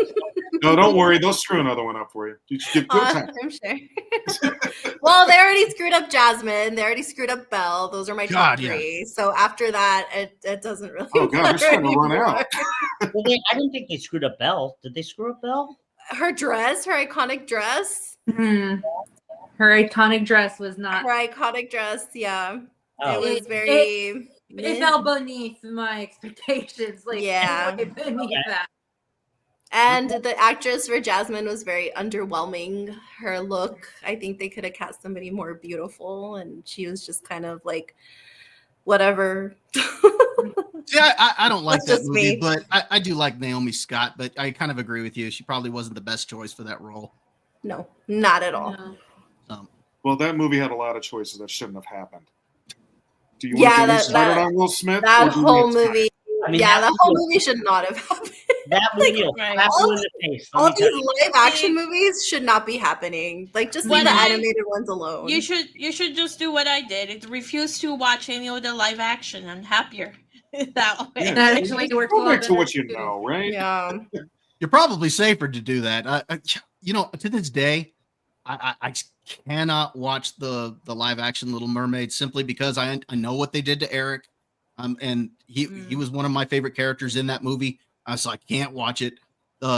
Same thing with Mulan. After what they did in Mulan, Oh I my cannot gosh. rewatch it. Yeah. And that's my favorite Disney cartoon. So yeah, I'm I'm about to say the first one Yeah. was so good that it's like, oh, Yeah. went Yeah. wrong. I mean, they already screwed all of them up. So they could have done Alright. The Lion King better only because they actually had a formula to make it look like live animals could talk and be animated. Right. Bob and I talked about that with The Lion, the Witch, and the Wardrobe. Aslan. oh yeah, that's a good That's point. how you do a live action animal. Yeah. Yeah, Well, how the, good- Okay. well, the Go ahead. fact that that movie came out in 2008 and the CGI was really good, and it's still, if Yeah. you watch it now, it's still good. So, Yeah. with these modern live action movies are doing with the new upcoming Mufasa movie, it looks terrible. Like, it's awful. They did Yeah. not portray the lions like a real lion versus Aslan, who looks like a real lion. Yeah, Aslan looks great. I Yeah. love those movies. That's a well done lion. Shout out. You know, I could see a live action Simpsons movie. Somebody posted that. And put like, no. no, Everyone somebody, has jaundice. No, Josh, no. somebody no. put Adam Sandler as Homer Simpson. I thought that was good casting. Put the kibosh on that now. That'd be kind of That funny. stays right on the cartoon level and it does not change. Derek could play Mr. Burns. I think you could play a very good Mr. Burns. Smithers released the Alright. house. Anything else? No, No, I think All I'm right. good with my Disney princesses. I'm off my soapbox on that one. Well, before we get into our final topic, ladies, you have to give us about 5 to 10 minutes here because we have a beating to commence here. Mhm. So we're gonna go ahead and get into our fantasy football recap.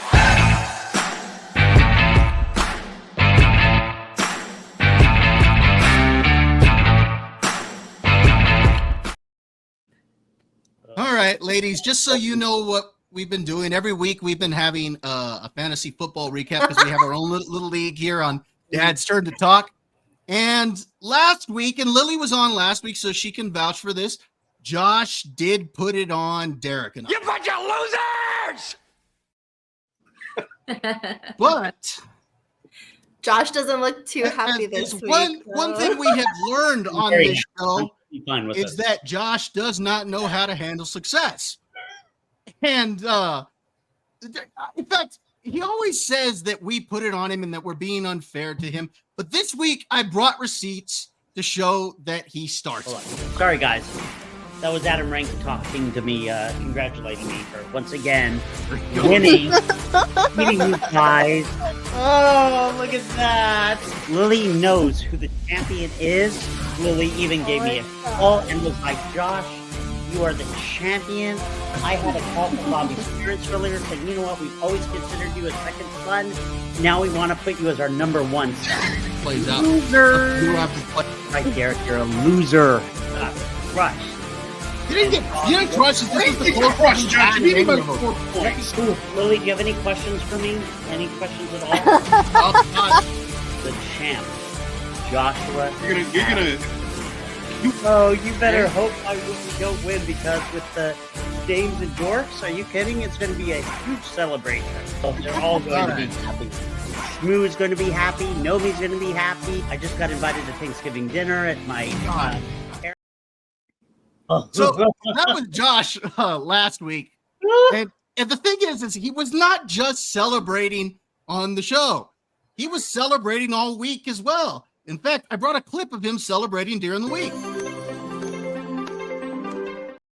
Oh my I knew it.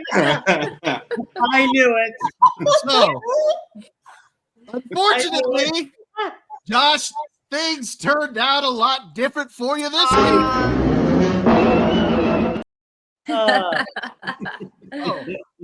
You know what? I got it. Can I just say one thing? No, you can't. No, no, you cannot. We are going to get into. There is Josh's score. Josh, all I can say is, what the hell was that, you little freckle-faced cartoon? So Josh, you came in last place once again, and you went with Jared Goff, which was a very good play. But the rest of your lineup sucked. You had Kareem Hunt at 6 points. Njoku was good. Adam Camaro at 12.9. Shakira did fine at 15. DeAndre Hopkins stunk it up at 5.9. Tyler Lockett at 3.9. Njoku did fine at 19.1. Morris, I don't know why you went with him. Because I had no more money. I had no more money. Okay, the Dolphins at 6 points. Your final score was 106.38. Final verdict. Oh, I see we have a sickly boy on our hands. Drop down. Give me 25. Push up now. Count 'em out. Isn't that the guy from American Pie? I don't think so. Yeah, I think he's. That is the guy. Maybe it is. Oh my God. It's funny. All right. Unfortunately for me, I didn't win as well. I came in second place. Again. I went with Jameis Winston at quarterback. He gave me 29.6. I also went with Kamara, 12.9. Achane did really good for me at 20.5. I did go with Cortland Sutton, who did fine with 14.8. Tillman didn't do too well at 7.7. I don't know how to pronounce his name, but it's Booty at from New England at 7.3. Kayshon Booty. Knox gave me 8 points. McCaffrey was a bit of a disappointment because of his cost. You gave me 14.6. I went with the Steelers defense at 9 points. Final verdict.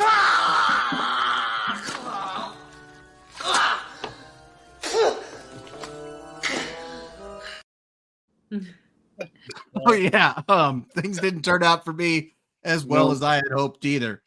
But now we're going to get into our champ for the week. Oh God, of course. All right, so Derek, you also went with Jared Goff. You had 37.5 points. Estime was an interesting pick, but he only got you 5.5. Achane, 20.5. Ron Jennings, great play at 25.1. Bell from Denver at 10.6. He was good, especially given his cost. Justin Jefferson, I know you keep going back to him, hoping for that big game. You keep not getting it for him. 14.1. Kelsey was a disappointment at 2.8. Cole Kmet, 7.2. The Lions defense did fine for you at 10 points. Final Then verdict. you take my 75% chance of winning and then add 66 and 2/3%. I got 141 and 2/3 chance of winning. So Derek, we're going to get to our leaderboard. Oh, Right look who now- that is. Look at that. You're Right tied now- with me.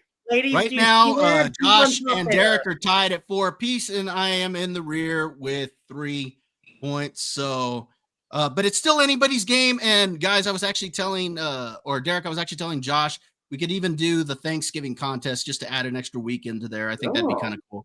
okay. So that is our fantasy recap. And ladies, I am sorry to have put you through that. Everyone in this room is now dumber for having listened to it.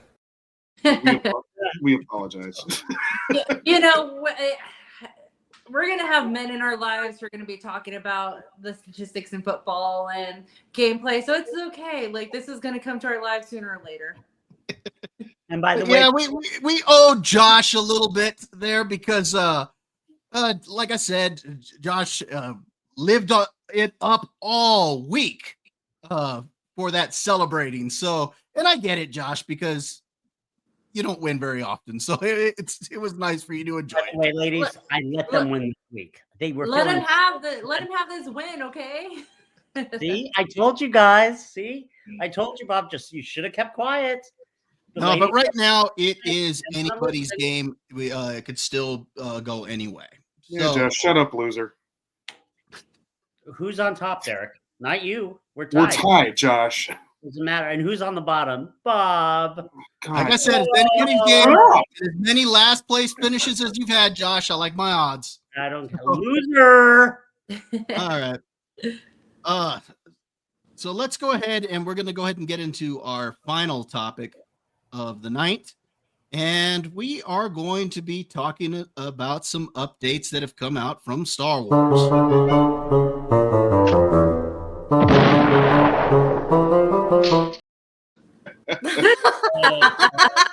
Oh God.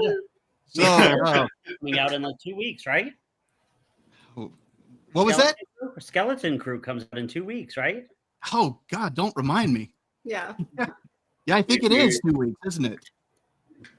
Yeah. So, recently there was an article several articles that came out that said Lucasfilm now has a new trilogy that they have in the works, probably along the same lines as the Rian Johnson trilogy.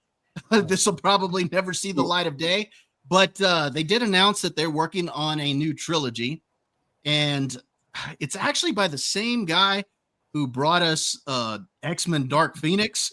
So I'm not exactly God. thrilled about What a this here. success that Oh. movie was. Yeah, Yeah, that was exactly. awesome. I hated that movie. Bobby So- liked it, by the way. I didn't like it, Josh. It's just that Bobby it's liked it. No, It's just- he didn't. just Josh. that I remember I had just seen Eternals when I saw X-Men Dark Phoenix. It made- Eternals made X-Men Dark Phoenix look like it was Citizen Kane. Yeah. So Ooh. Eternals Um, was so bad. It was such yeah, a Eternals. waste. Oh, Eternals I is never so even bad. saw it. Of I course. heard so many bad reviews for Eternals that I never even saw I'll it. watch it. Horrible. It It just was said so watch. bad. You really got missed Um, much on that one, Lily. Bobby made me watch it. Yeah.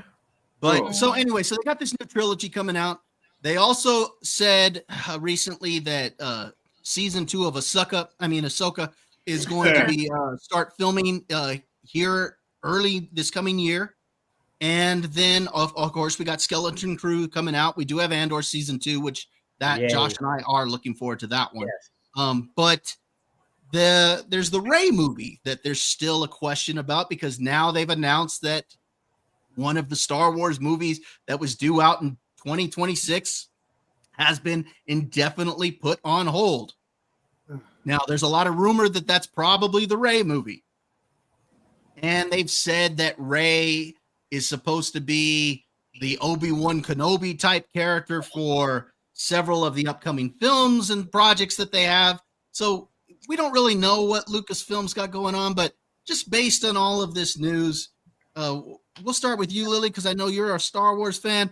What do you think of all of this news that's come out about Star Wars lately? At this point, I'm just laughing about everything because clearly they haven't learned their lesson through any of this. Like, I don't understand how it's been so many years that you've released the sequels and you've seen how people have reacted to Rey and how people continue to react to Rey.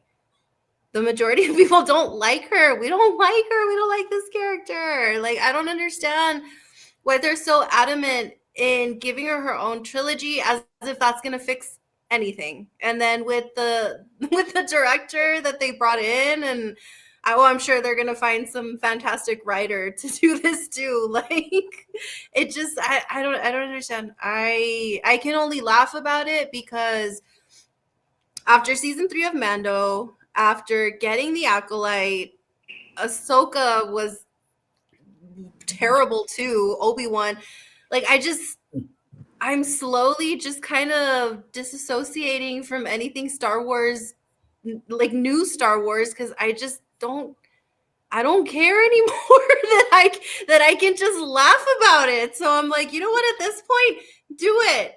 Put out your movie and see how many people actually show up to watch it. Because I don't care. Everyone that I can see around me, like on Twitter, no one cares anymore. So yeah, put it out and see how much it bombs. Honestly, make it happen. The only person that I would feel a little bit bad for is Daisy Ridley, because she hasn't really been that problematic, except that when she came out and said those comments a couple of weeks ago, that she finally started attacking fans too. But like at this point, yeah, just do it. Just throw it out there, Disney, Lucasfilm. Throw it out there and see how many people actually get hyped for this. Like, there's nothing else to do at this point because they're just gonna keep putting out more and more trash that people don't want. Mhm. And it's gonna be a little too late putting out the Mando movie. We should have gotten this immediately. Once they saw that Mando was a big hit on Disney Plus, they should have immediately greenlit it and said, you know what? We need to make this into a movie immediately.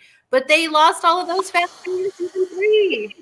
Because season 3 was horrible. Like, I'm not even that excited to watch it because I saw that I guess the actor who plays Bo-Katan was cast already, and I'm like, ugh, I don't care about Bo-Katan. I really like, I don't want to see her. I don't care.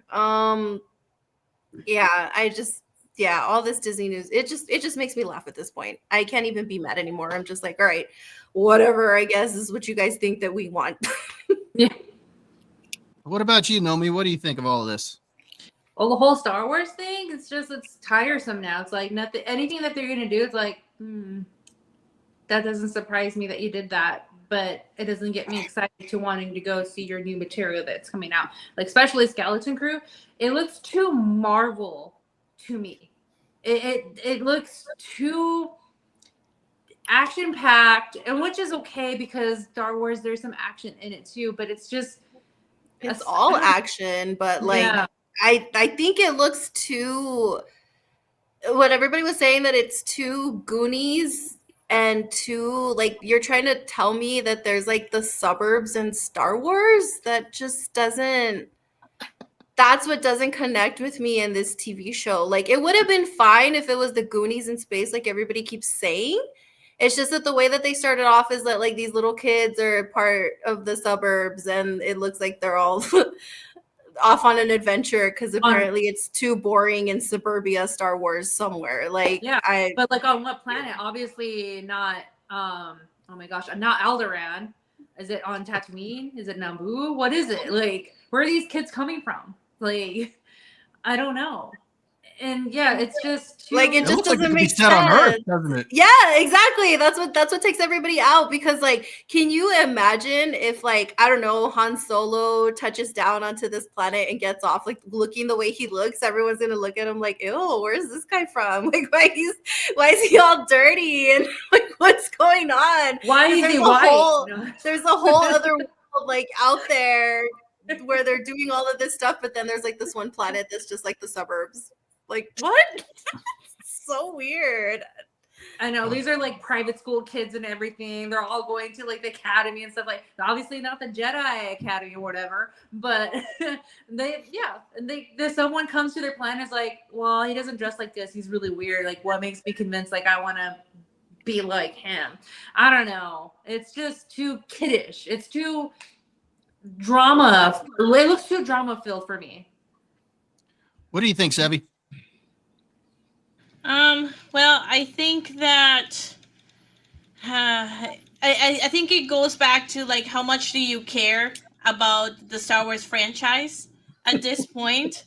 Because they're not gonna do right by the books, right? And there's a lot of lore that goes into Star Wars. We know that they have been going against the lore the whole time, and it's like, how much do you care that they're deviating from that and they're changing the Star Wars, and whether or not you're gonna be like doing it? It's just like nothing makes sense. Like, for example, the reason why they said they're going after Rey and making Rey such a crucial character is because they think that the audience really likes her, and they're just thinking about it in terms of money, not in terms of the Star Wars lore, right? Because a lot of the things that happen with Rey make no sense. Right, like the Force shouldn't be that easy to tap into, and then the fact that she became a Skywalker, when she clearly was not, it's like, that brings a lot of questions and a lot of issues as well, right? So the fact that they're doing the trilogy, I'm sure they're just gonna kill the lore, they're gonna remake it, and then do it something different. So I'll wait to see what they do with it. I'll wait to see how it is advertised to see if I'm going to give it a chance and watch it. Otherwise, I'm just not even going to bother, right? Because at that point, then it's like, I'll just pretend it doesn't exist. And I'll just watch the movies that I like from Star Wars, or keep reading the books that I like from Star Wars, and just pretend all that mess doesn't exist, right? Because there's too many things going on in life for me to like be worried about like them doing all this. Like, I'm not like a huge Star Wars fan. I love Star Wars, but it's not gonna like destroy my life. Okay. Well, so speaking of somebody whose life it'll destroy, Josh, why don't you tell us what you think about all of this? Before we got on camera, on live here, or before you hit record, Nomi said to us, "What are your goals for 2025?" Right, Nomi? I did say that. My goal is for Lucasfilm to get sold to somebody else than Disney and start this thing over again. Elon Musk, we call on you. Oh, God. Anyone, just please retcon the sequel trilogy, start over.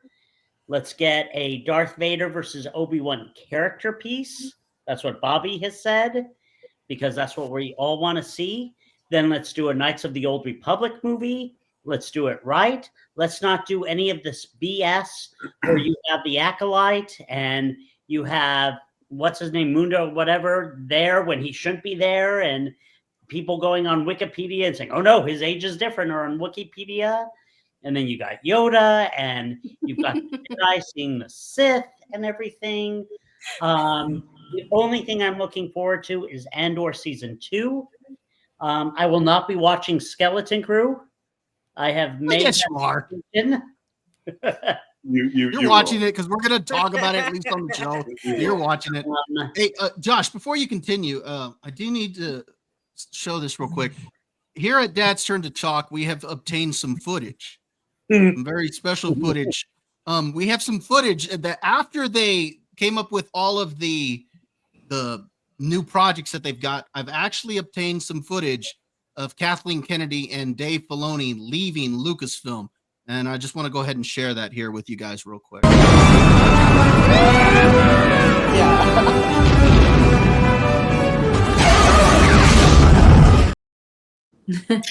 Oh my gosh.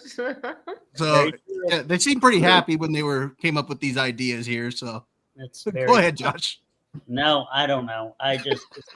Why they have to, what is it about Rey? I don't, and this is funny. The other night, Lisa and Charlie got home from school, and they had stopped at my sister-in-law's house, and my brother-in-law had given Charlie, are you ready for this? A remote control old BB-8. Oh. And he wants me to work it. I still haven't figured the darn thing out, but I went on YouTube and it said, The Force Awakens is coming out. And check it out. You can have the newest droid. And I was like, oh my God. We were so excited 10 years ago. 9 years ago. We were so excited for The Force Awakens. Who would have thought? Yeah. You know? Just who would have thought that it would go all downhill? What do you think, Derek? This thing is just such a bag of wrong that I don't know what else can be said. I'm kind of with Lily. It's like, do you guys just want to burn this to the ground? Because if you do, just do it. Like, stop making people wait for it. And then if you do that, here's the good news. I'm going to try to provide some hope here. That whole shelf of books, Lily, right? That's still there. If they give us enough years and they come back to it, all that's still there that they can work with. So there's plenty of material. That hasn't gone anywhere. But the sooner you take this out back and shoot it, probably the better for everybody. Yeah, that's what I'm saying. That's what I'm saying. Just release it. Release all of this. Release all of the nonsense. Race swap everybody. Like, alien swap everyone. Just throw everything out there. Just put it out in theaters. Put it on Disney Plus and just ruin it. Finish burning it all down. Like, I didn't know that there were suburbs in Star Wars until just now. No. Neither. That's so weird. That's like, makes no sense. We wouldn't want the kids to miss social studies. Yeah, like, oh my gosh, because we even got like a little school in Mando season 2 where they dropped Grogu off in school, but it oh Grogu, but they dropped him off in school and they showed us that they had schools for these kids like on the planets, so you didn't have to create like a whole freaking suburban like named planet for these kids to be on. Like, it just it just frustrates me. That's why I'm trying to just not care about it, because it frustrates me, because it makes me very angry. So I'm just like, you know what? Yeah, just do it. Just put it all out there. Just run it all to the ground. Let's move on. yes, quickly. Just do it quickly. Follow Sevy's advice. Watch the ones that are good. Yeah. Make that your land. Yeah. And then just pretend this stuff doesn't out there, and you'll feel better about life. Exactly. Yeah, like my kids, for example, they won't even watch the sequel trilogy or anything else after. They'll watch the original 6 films, the original 3, the prequels, and they'll watch Rogue One. Other than that, they won't watch any of the others because they're just not interested in it. They themselves know it's a bad product. I mean, and they knew it a long time ago. I mean, my kids are older now, but even several years ago, when they were younger, they still didn't like it. So I think for me, I think I've reached the point where apathy has set in, and I just don't care. I'm like Lily, you just put it out there, whatever at this point. And I tell Josh, because Josh gets frustrated with me because I'm always cracking jokes about Star Wars, and he's like, why are you doing this? I love Star Wars. I'm like, yeah, but I don't care anymore. This has just got to the point where it's just bad now. It's become a parody of itself. Like, I'm convinced. Fire everybody and start over. Fire everybody and start over. Well, that's what they need to do. Yeah. But I'm convinced at this point they just throw information out there saying, well, we're going to do this movie. We're going to do that movie. We're going to do this TV show. I think they're just throwing it out there, seeing what can catch some buzz. And then hopefully they can make actually follow through on that product, because reality is they haven't followed through on almost anything that they've announced, especially with the films. I mean, when was the last time we had a Star Wars film? 2019. 2019. You know, we're talking 6 years. We're going up on 7 now. Whew. So bad. It's so bad. And I don't see that changing anytime soon.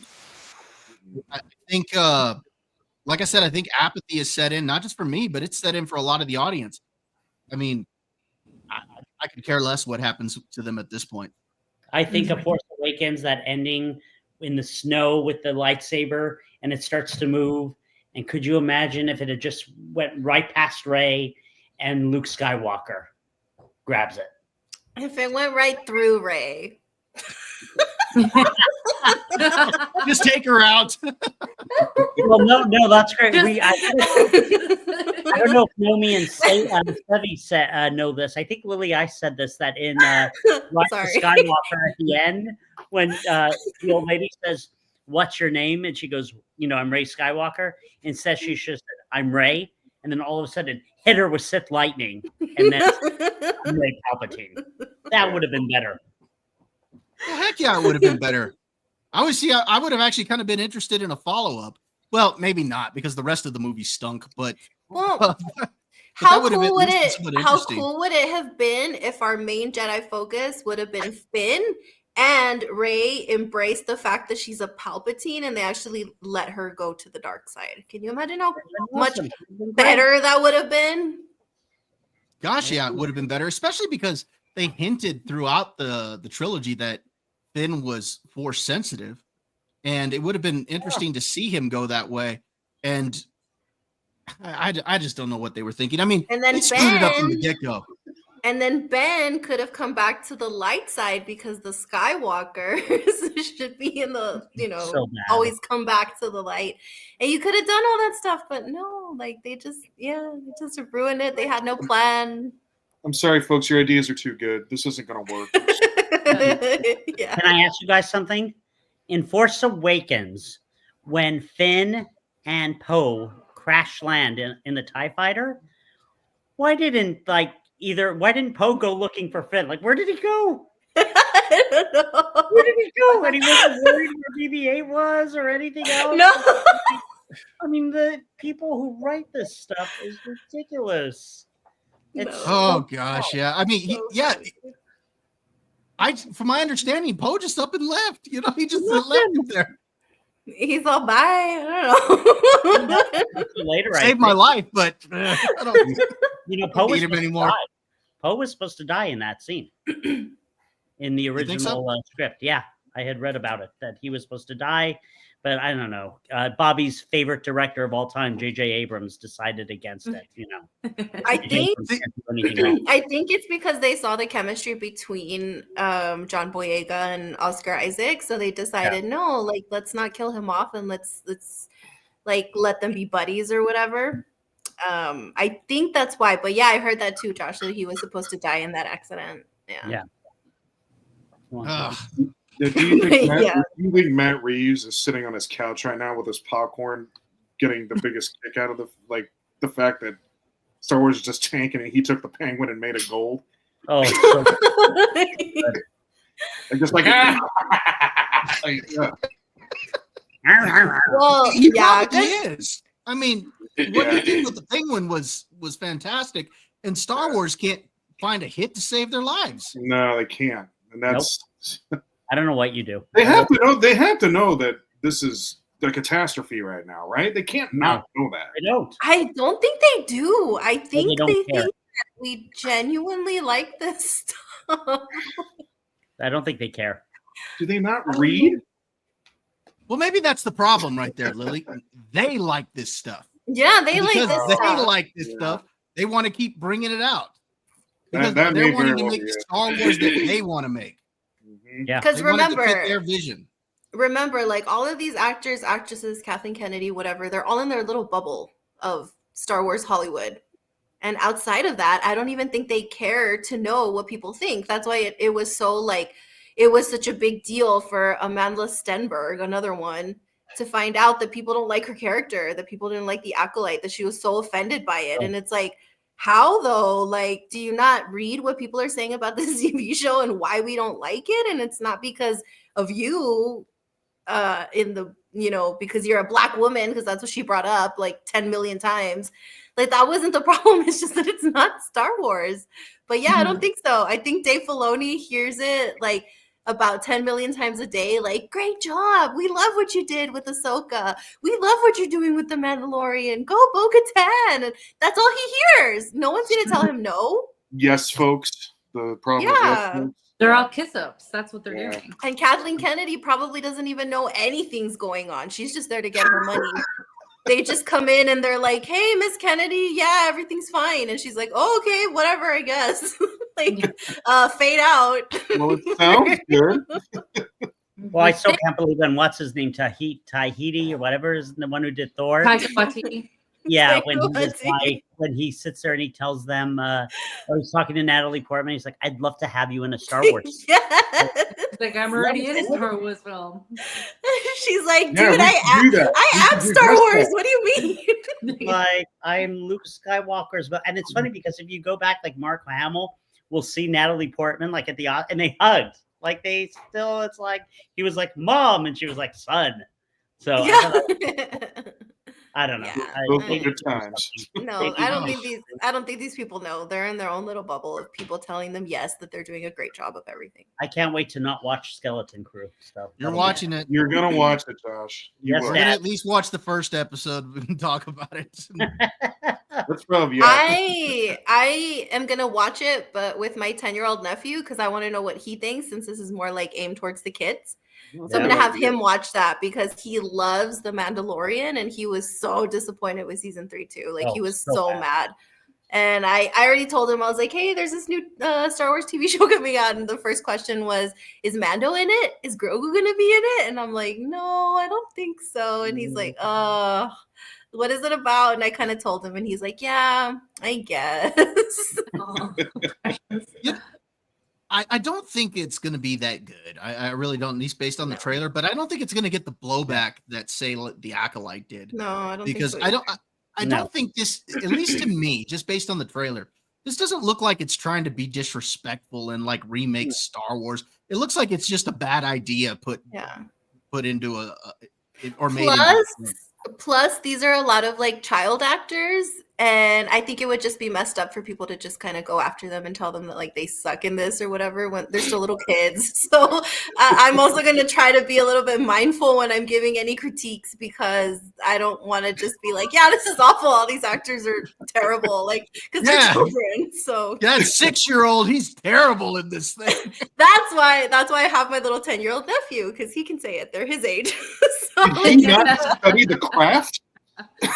he can come out and be like, this was awful. I don't like this. One of the kids from the movie goes home. He's like, at 3,000 mirrors made fun of my family. I don't want to be an actor anymore. Exactly. I don't need that to come back on me. So I'm just gonna try to that's probably a good way to handle life, actually. Just this one we'll leave alone. Yeah, I'm like, I don't want to be responsible for, starting anything with any kids.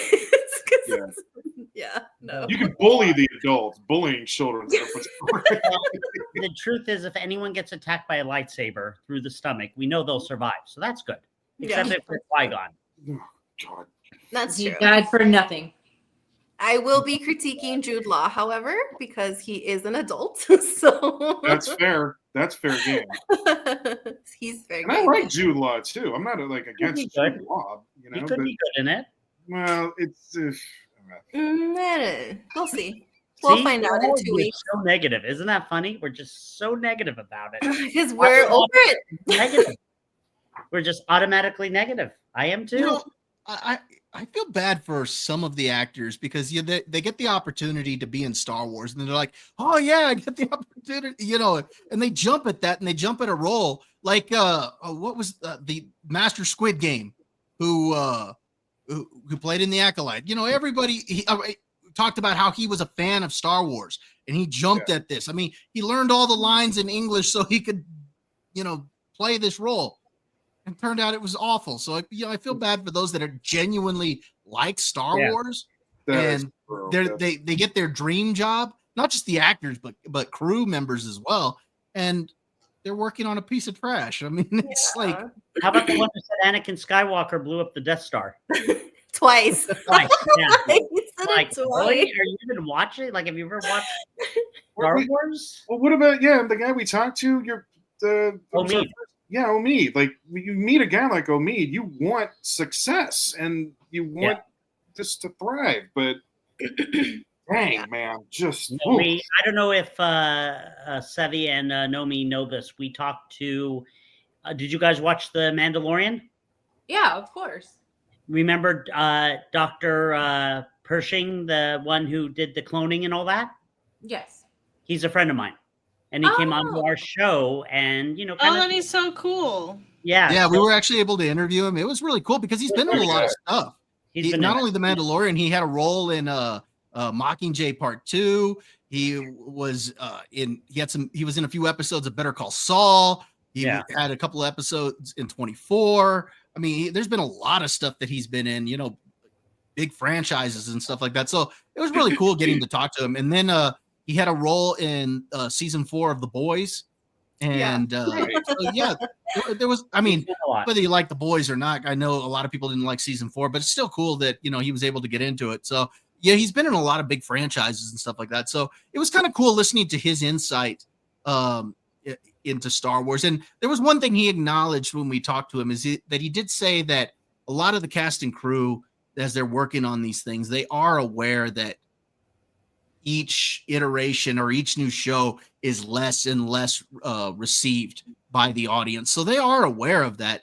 But like you said, Lily, I don't think the execs really care, or they don't want to know. They have all the yes people around them that don't want to tell them otherwise. And so, yeah, they just keep putting out the same garbage.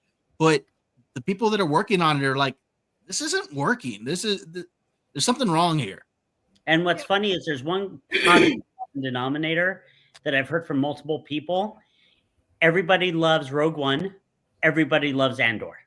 And it's funny because the one from the director, we've said this before, he was not a Star Wars fan. But yet you watch his stuff, he pays homage to Star Wars. He puts little tidbits in. He does cameos and writes a good story. Because I think that's the key, though.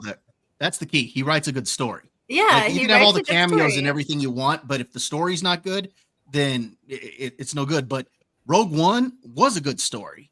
I mean, I know you could probably. I know there are people that aren't a big fan of Rogue One, but it's genuinely well received by most Star Wars fans. And I would argue that's the best thing that Star Wars has put out under the Disney banner.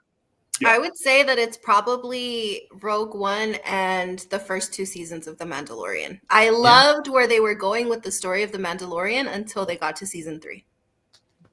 And Bobby was excited with the finale for season 2. I remember he called me. He's like, "Watch." Oh my gosh, I cried. Oh, it was amazing. He cried. So good.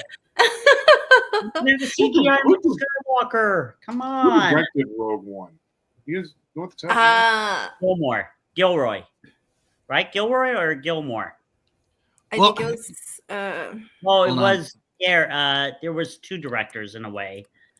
I can't. Gareth Edwards. Gareth Edwards. Gareth Edwards. But there was somebody brought in afterwards to work on a lot of the reshoots and rewrites and stuff like that, because there were a lot of problems with Rogue One. Gotcha. And the version that we got is after they did a lot of the fixes and things like that. So got it. Okay. Yeah. I was just curious because I'm like, man, maybe, I mean, because I know John Favreau did Mandalorian, and I'm like, well, if you get the right people with the right story, anything can happen. Yeah. There was just a lot of interference in season 3. What you were thinking, Josh, is the writers. The screenplay was written by Chris Weitz and Tony Gilroy. Okay, Gilroy's the one directing Andor. Yes. He's the one that's doing so. Like, it's amazing. You can now, once they finish season 2 next year, you'll be able to start at season 1 and go right through to the original movie. Like, and be like, oh my God, everything is connected. Like, you can picture when you have that opening crawl and, you know, they talk about, you know, Jin and Andor, you know, they talk about the smugglers getting the Death Star plans, and you can now envision it. It's good. I hope it's good, because I did like season 1 and I don't want it to be a letdown. No, I think it'll be good. I would be shocked. I wouldn't be shocked. I still have to finish it. I never even finished it. You never finished it? Sorry, Josh. No, I got to episode 3 and I was so bored.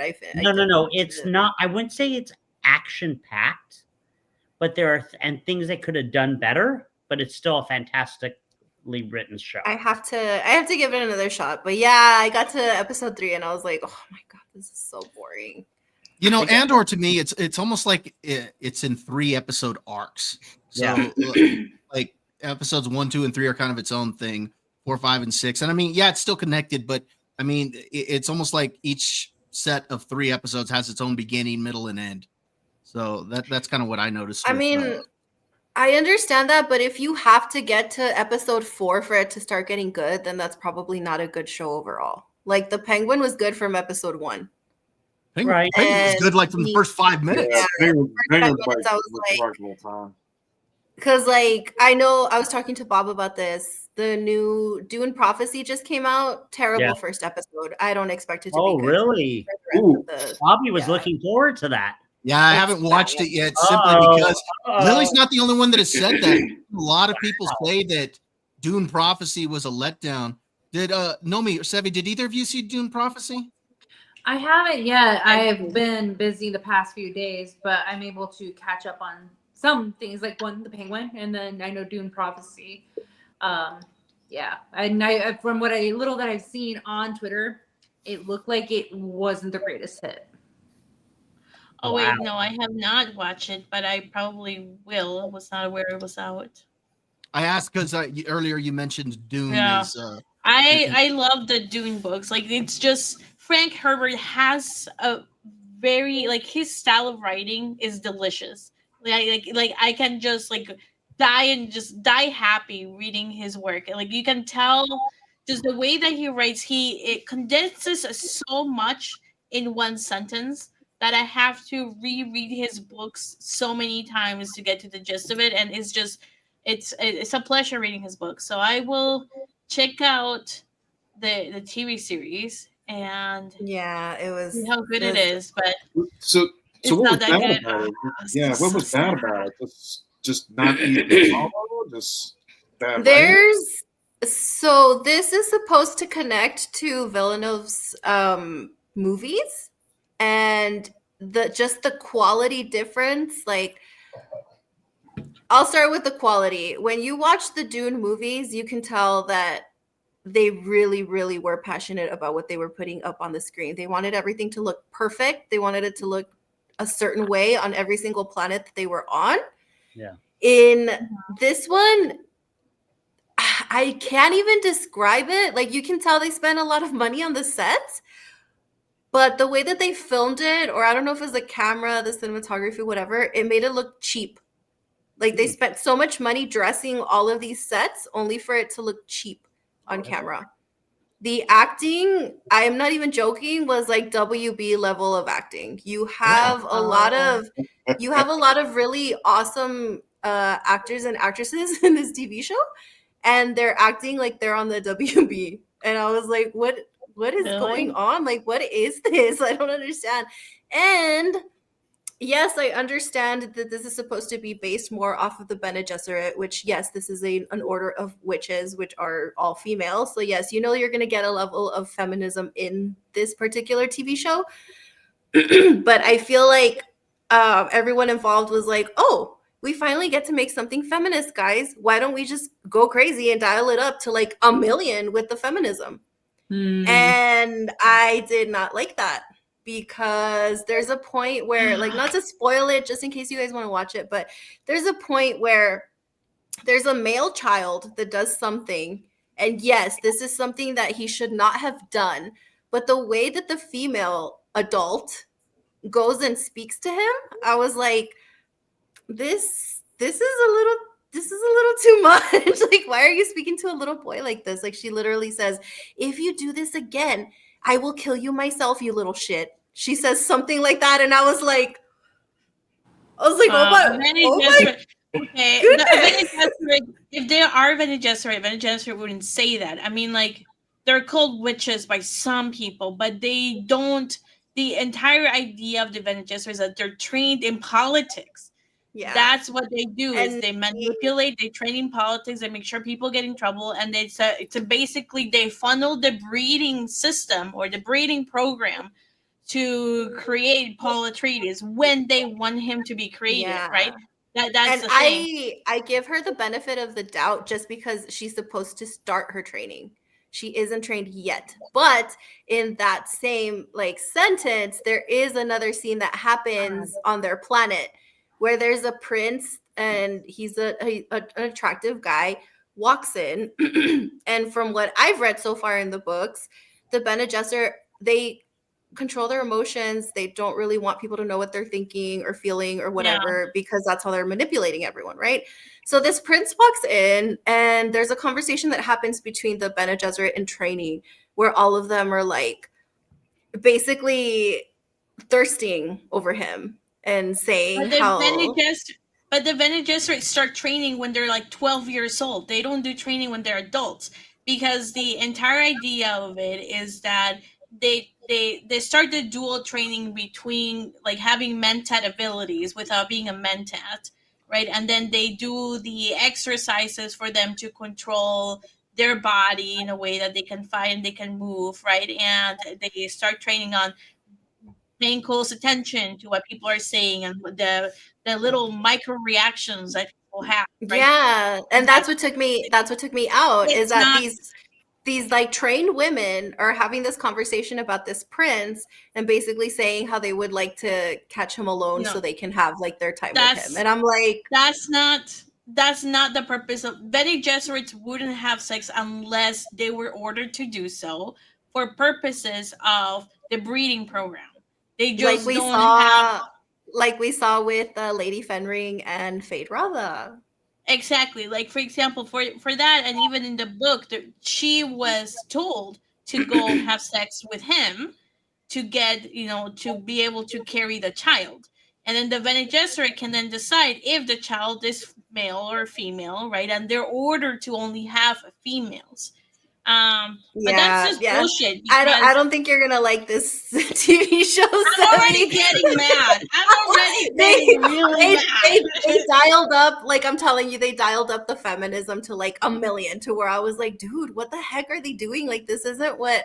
No, I don't like any of this. Like, it just had so many problems already, and I didn't. That's not how Bene Gesserit work. And the Bene Gesserit, they're not witches either. Like they can control the voice, but the voice that they control is part of their training, of their physical training regimen that they have, right? They don't have any magic. They do politics. That's what they do. Yeah. They do politics, and they handle the breeding program. That's fucking bullshit, man. Yeah, that just made it into my trash list. So if I'm not watching it, they're ruining a fucking good book. We found Sevi's threshold. But yeah, no, because this is supposed to be from the beginning, where her name is Valia Harkonnen, and they tell you the story basically following her, of where the order kind of takes a turn because she's the one that invented the voice ability. And this is from the beginning of the breeding program, where the women, one of the women has finally started and said, hey, how about we manipulate this? But then the other half of the women are torn, and they're like, no, we shouldn't do this because we're basically like playing God and whatever. So that's like, they're telling that story, which could have been super cool, except that, they have so many other problems happening in this TV show that I was like, this is stupid and I don't want to watch it. See, here's the problem: is you're sharing all of this. It still sounds better than The Acolyte. So so I don't know if I want to see it or not. I am lost by all this. I'm just letting you know. It's because I'm so lost right now. It's because if you're already like Sevi, you can tell that she's she's like a Dune fan, right? I'm currently reading the books, so I'm kind of getting there into being. I'm kind of like getting there to being a fan. So to me, this is already offensive. So I can imagine how like actual fans feel. Like I would tell you, like once you get to the second book, I know you will hate the second book. Just move on to the third. Right? Oh, I'm already on the fourth book. Okay, you're already past that. Was great. The second book was phenomenal. I'm on book 4 already. They also book have. Book 2 was my least favorite. Yeah, nobody likes book 2, and but once you get done, they have Frank Herbert wrote like a reference guide of Dune. He wrote a bunch of reference guides of the history as well, and like he wrote like the history of the Bene Gesserit, the history of the Mentats, like how the war started, why they were so anti like robots and like having robots thinking instead of humans. So he goes into a lot of detail on that. So I would say, like, if you at some point want to take a break, good reference material to read because it's written beautifully and it fills so many of the gaps. But anyway, so this made up bullshit does not exist, okay? Does not exist. Don't watch it. Tell us how you really feel. Yeah, that's a story. Bob, it sounds like you're going to have a ball. I can't wait. You should watch Look, it. here's the thing. Well, I've not read the books, but I love the last two films, the Villeneuve films. I think they are great. I remember taking my son, my oldest son, to go see part 1 in the theaters, and just even 10 minutes into it, visually, it is stunning. I mean, it just blew me away. Both of us were just like, wow, this is cool. And we liked the story. We thought it was great. Part 2, I thought was really good as well. So I really liked it, though. So when I saw the trailer for Dune Prophecy, I was like, all right, yeah, let's check this out. And then now hearing all of this, I'm like, I don't know if I should give this even a shot. I would say it's probably better use of your time to watch the HBO miniseries of Dune, which you can find for free on YouTube, by the way, because there's people that put it up on YouTube. There's the 3 chapters. That is a much better adaptation of the books. It's not as visually appealing as the new movies are, but it actually fits the book better than the old Dune movies and the new movies as well. So the new movies took a lot of liberties that I wasn't particularly in love with, but I was like, okay, I get it. The creativity, like liberties were taken to make this into a different, like to make it into like different parts of it. I do not agree with how they did it, because they destroyed some of the dynamic that was there and the purpose of Paul, right, and his relationship with Chani, Cheney. And so they kind of destroyed that, which was like the book had them be more united front. But the movies made it into the those are people are like they made it into the rural people versus city people, right? For the Fremen. And then they had her like say like, how dare you control us? And you're like, we're not like basically cattle type of thing. And she walked away. That's not Cheney. Cheney was smart. Cheney was top tier, smart, intelligent person that helped them navigate the politics on how to become the new emperor, right?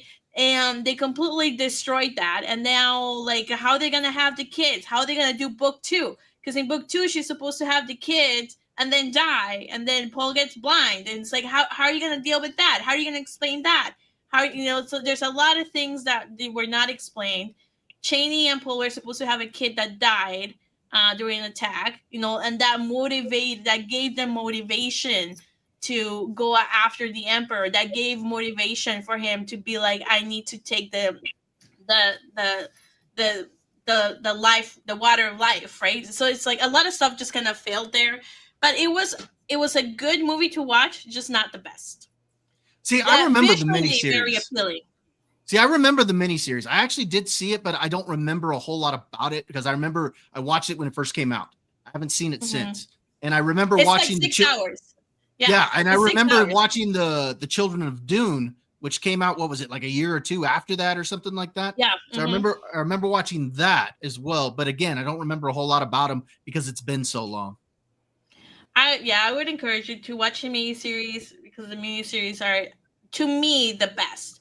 They're not visually the best, like in terms of like how things look and everything, but the acting is amazing and it follows the book to the right manner. I think it is the best adaptation. I thought the first books were crap. They skipped through too much stuff to kind of point out the reason why Paul had a gap in his visions and how he could get killed, and they focused too much on the gap, in my opinion, instead of telling the entire story on it. And the new movies just took a different perspective on the books that I was like, I'll give it a pass. I think what happened with the new movies is that they weren't sure if people were actually gonna watch a Dune movie. So I think they had only planned on making one where he ended it, and that's why they didn't greenlight a second part until they saw that people were actually watching it and making money. Because I think that the first Dune book should have been a trilogy. They should have made 3 movies out of it, not just 2. I agree. And I think that's what screwed them over, is that they were like, are people really gonna go watch a Dune movie? And the answer was yes. By that time, they had already written everything and split it into 2. And after that, I think they were just like, oh, well, we can't do anything about that anymore. And I think they're ending the trilogy with Messiah, which is not that great. But they so put themselves they put themselves in a corner. And Messiah, again, is not the best book to begin with.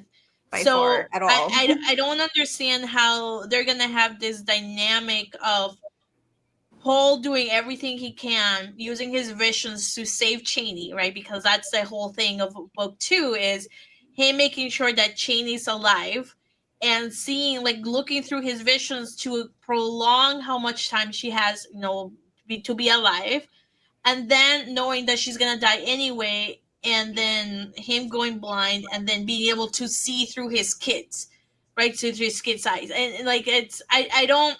There's just a lot of it that goes into, like, why Cheney dies and the intrigue behind that, and how they're being sold like clones of people, right? Like, there's a lot of stuff that goes into that. There's a lot of stuff that goes into religion, that goes into book 2, that I don't think they're gonna be able to portray accurately because they skipped so much of it. All right. Well, now that we know how Sevi feels on Dune Prophecy, which I'm glad. No, I'm glad you told me all of this, because I think you've saved me wasting my time, because I was legit interested in Dune Prophecy. Don't watch it. And I mean, now hearing everything, I'm like, I don't like to leave anything like halfway or unwatched or whatever, so I'm probably going to tune in for the rest of the season. But just comparing this, because we've had House of the Dragon and we've had The Penguin, which are both Max, and from episode 1, both of those TV shows hook you instantly.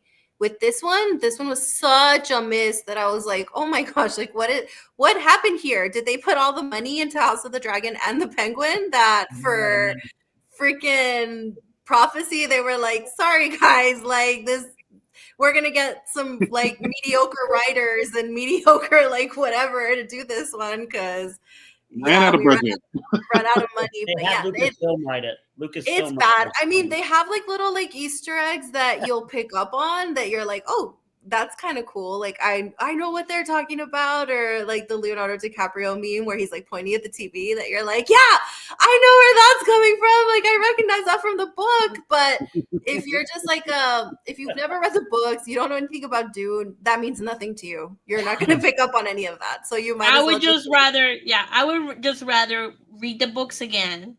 I think I'm on book 9 of the Eye of the World series. So after that, I'll probably go back and reread Dune.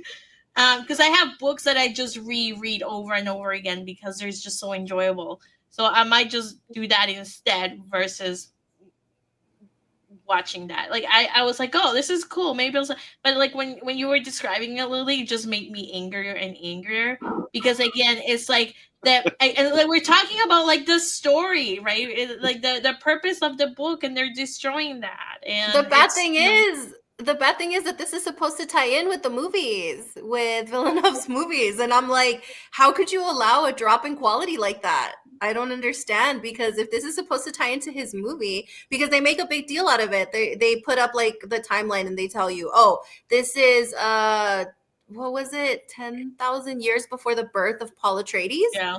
So that's gonna go into Villeneuve's movies, and I'm like, but why would they portray the Bene Gesserit that way? That's not how the Bene Gesserit act. That doesn't follow the story behind like why the groups were created in the first place, because they were created for a reason after the war. That makes no sense. Like I have problems with how it's connected.